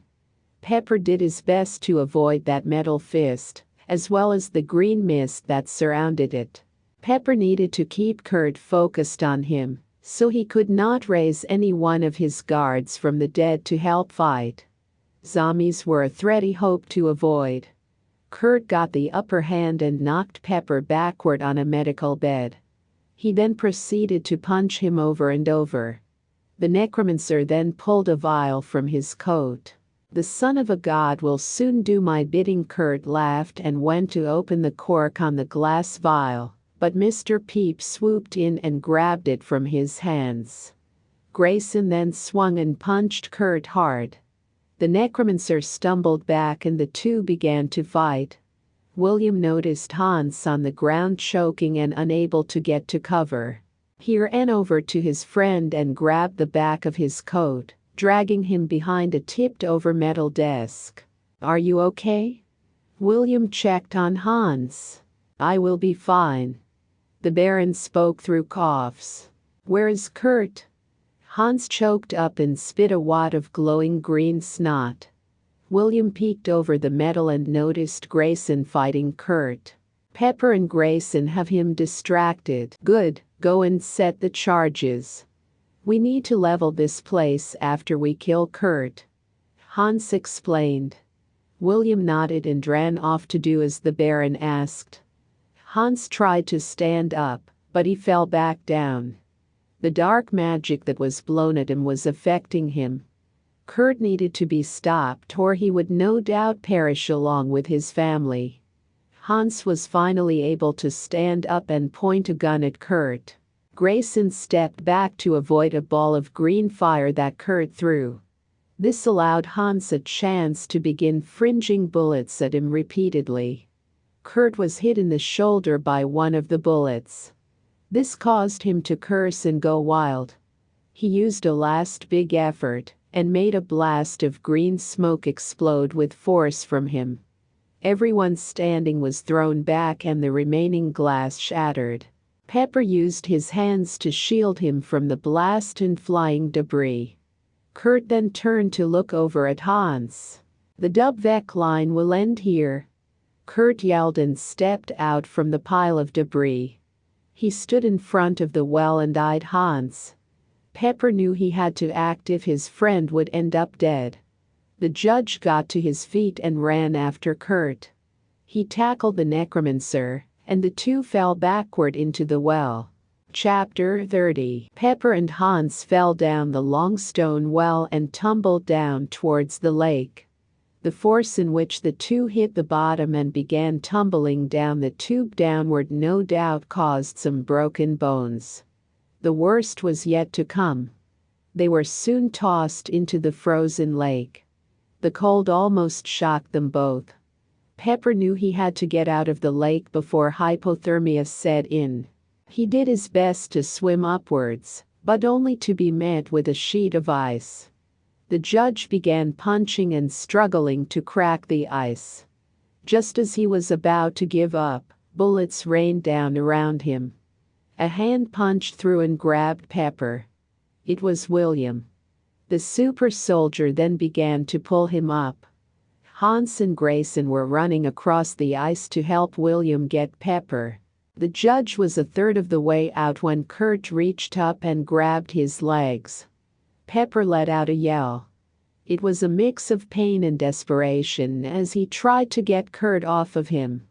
William held on to Pepper with all his might and tried to dig into the ice, but he was being dragged in with Pepper back into the lake. Grayson grabbed a hold of William and began helping to pull the men. Hans slid to the other side of the tiny hole and began punching Kurt in the face and tried to peel him off Pepper. The pigeon flew off Grayson and began to walk on the ice. The bird watched the men struggle to get Pepper out of the water. Cracks began to form as the ice began to shatter due to the weight and struggle. "Just leave me," Pepper yelled. "No," Hans yelled as he reached for his gun. The Baron went to shoot Kurt, but Kurt grabbed the gun with his metal hand. Grayson yelled for the bird to attack. The pigeon flew and began to attack Kurt's face. Kurt let go of Pepper and Hans and tried to get the bird off of him. This gave Pepper a chance to kick Kurt with all his might. The necromancer went under the water and William dragged Pepper out completely. Hans watched Kurt sink under the ice. Grayson stood up and helped Pepper up. Hans kept his eyes on the hole in the ice, waiting for Kurt to pop back out. "I seal this ice and bind Kurt here in Jesus' name. All his powers and black magic are bound here," Pepper yelled. "Is it over?" Grayson asked. "Yes, it is finished. The necromancer is dead."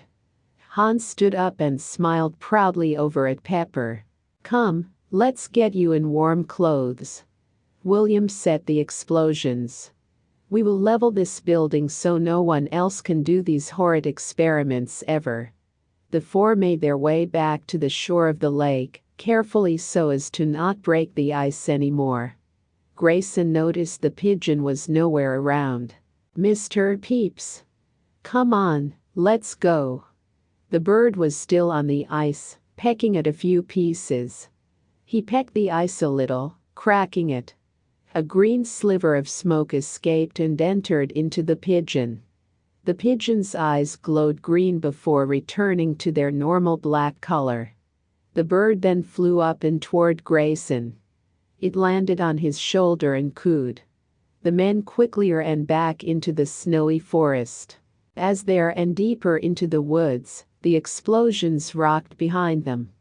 The facility was leveled, and Hans was so relieved that he finally took down the evil that plagued his family for decades. William helped Pepper hobble down the thick path and over overturned logs. They soon reached a small clearing in the woods, giving them a chance to collect themselves and rest. Hans took his phone out and gave the hunter that gave them the information a ring. There was no way they could hike back now. Pepper needed warm clothes, and his wounds tended too quickly. He was still at risk of hyperthermia. Grayson quickly gathered wood for a fire. They needed to get Pepper some heat. The judge was not doing so well. William helped Pepper remove his outer jacket and shirt. The judge sat on the ground and took off his boots and socks, wringing them out. They need to get as much of the wet clothes off him and get him warmed up. The hunter, his name is Jack. I can't believe I could not remember that. Anyway, he is 10 minutes away. He and his buddy have a cabin close by. Just hold on, Pepper." Hans stuffed his phone in his pocket and removed his jacket. He tossed it over Pepper and tried to help him warm up. Pepper's lips were turning blue, and his body was numb. Grayson and William piled wood on the fire trying to get it to blaze. Hans then helped Pepper pop his shoulder back in place. The Baron then examined his friend a bit more. "Looks like a few broken ribs as well. You are crazy for doing that, you know." Hans chuckled nervously. He was scared he would lose his friend. "It worked, didn't it?" Pepper spoke through shaving lips. He went to drift off to sleep, but Hans smacked his cheek. "Hey, stay awake." Hans continued to rub and get his friend some heat. Jack and 2 other hunters pulled up in a few jeeps. They quickly hopped out to help get Pepper in the heated vehicle. Hans rode with Pepper as Grayson and William stayed to put the fire out. Once it was out, they hopped in the other jeep. Jack raced back to his cabin along the dirt road that lined the forest. Hans did his best to hold on to his friend and to keep him awake. Once they reached the cabin, a few other men came outside to meet the jeep. They helped Hans get Pepper out and inside. "Don't worry, Hans, we have a doctor here. Come on, let's get you inside in something warm." Jack leads Hans inside. "I can't believe you guys took that facility down. We had been working staking out that place for years." Jack leads Hans into the massive cabin. It was no doubt used as a base for these hunters. "I was determined to end Kurt," Hans spoke softly as he followed Jack inside. "Ben was telling me about you and your family. I am sorry to hear about it," Jack said sincerely as held the door open for Hans. The doctor was able to get Pepper stable just in time. Any longer and the judge no doubt would have succumbed to his injuries and cold. Pepper laid under a heap of blankets as he rested. He could hear the others in the other room talking amongst themselves.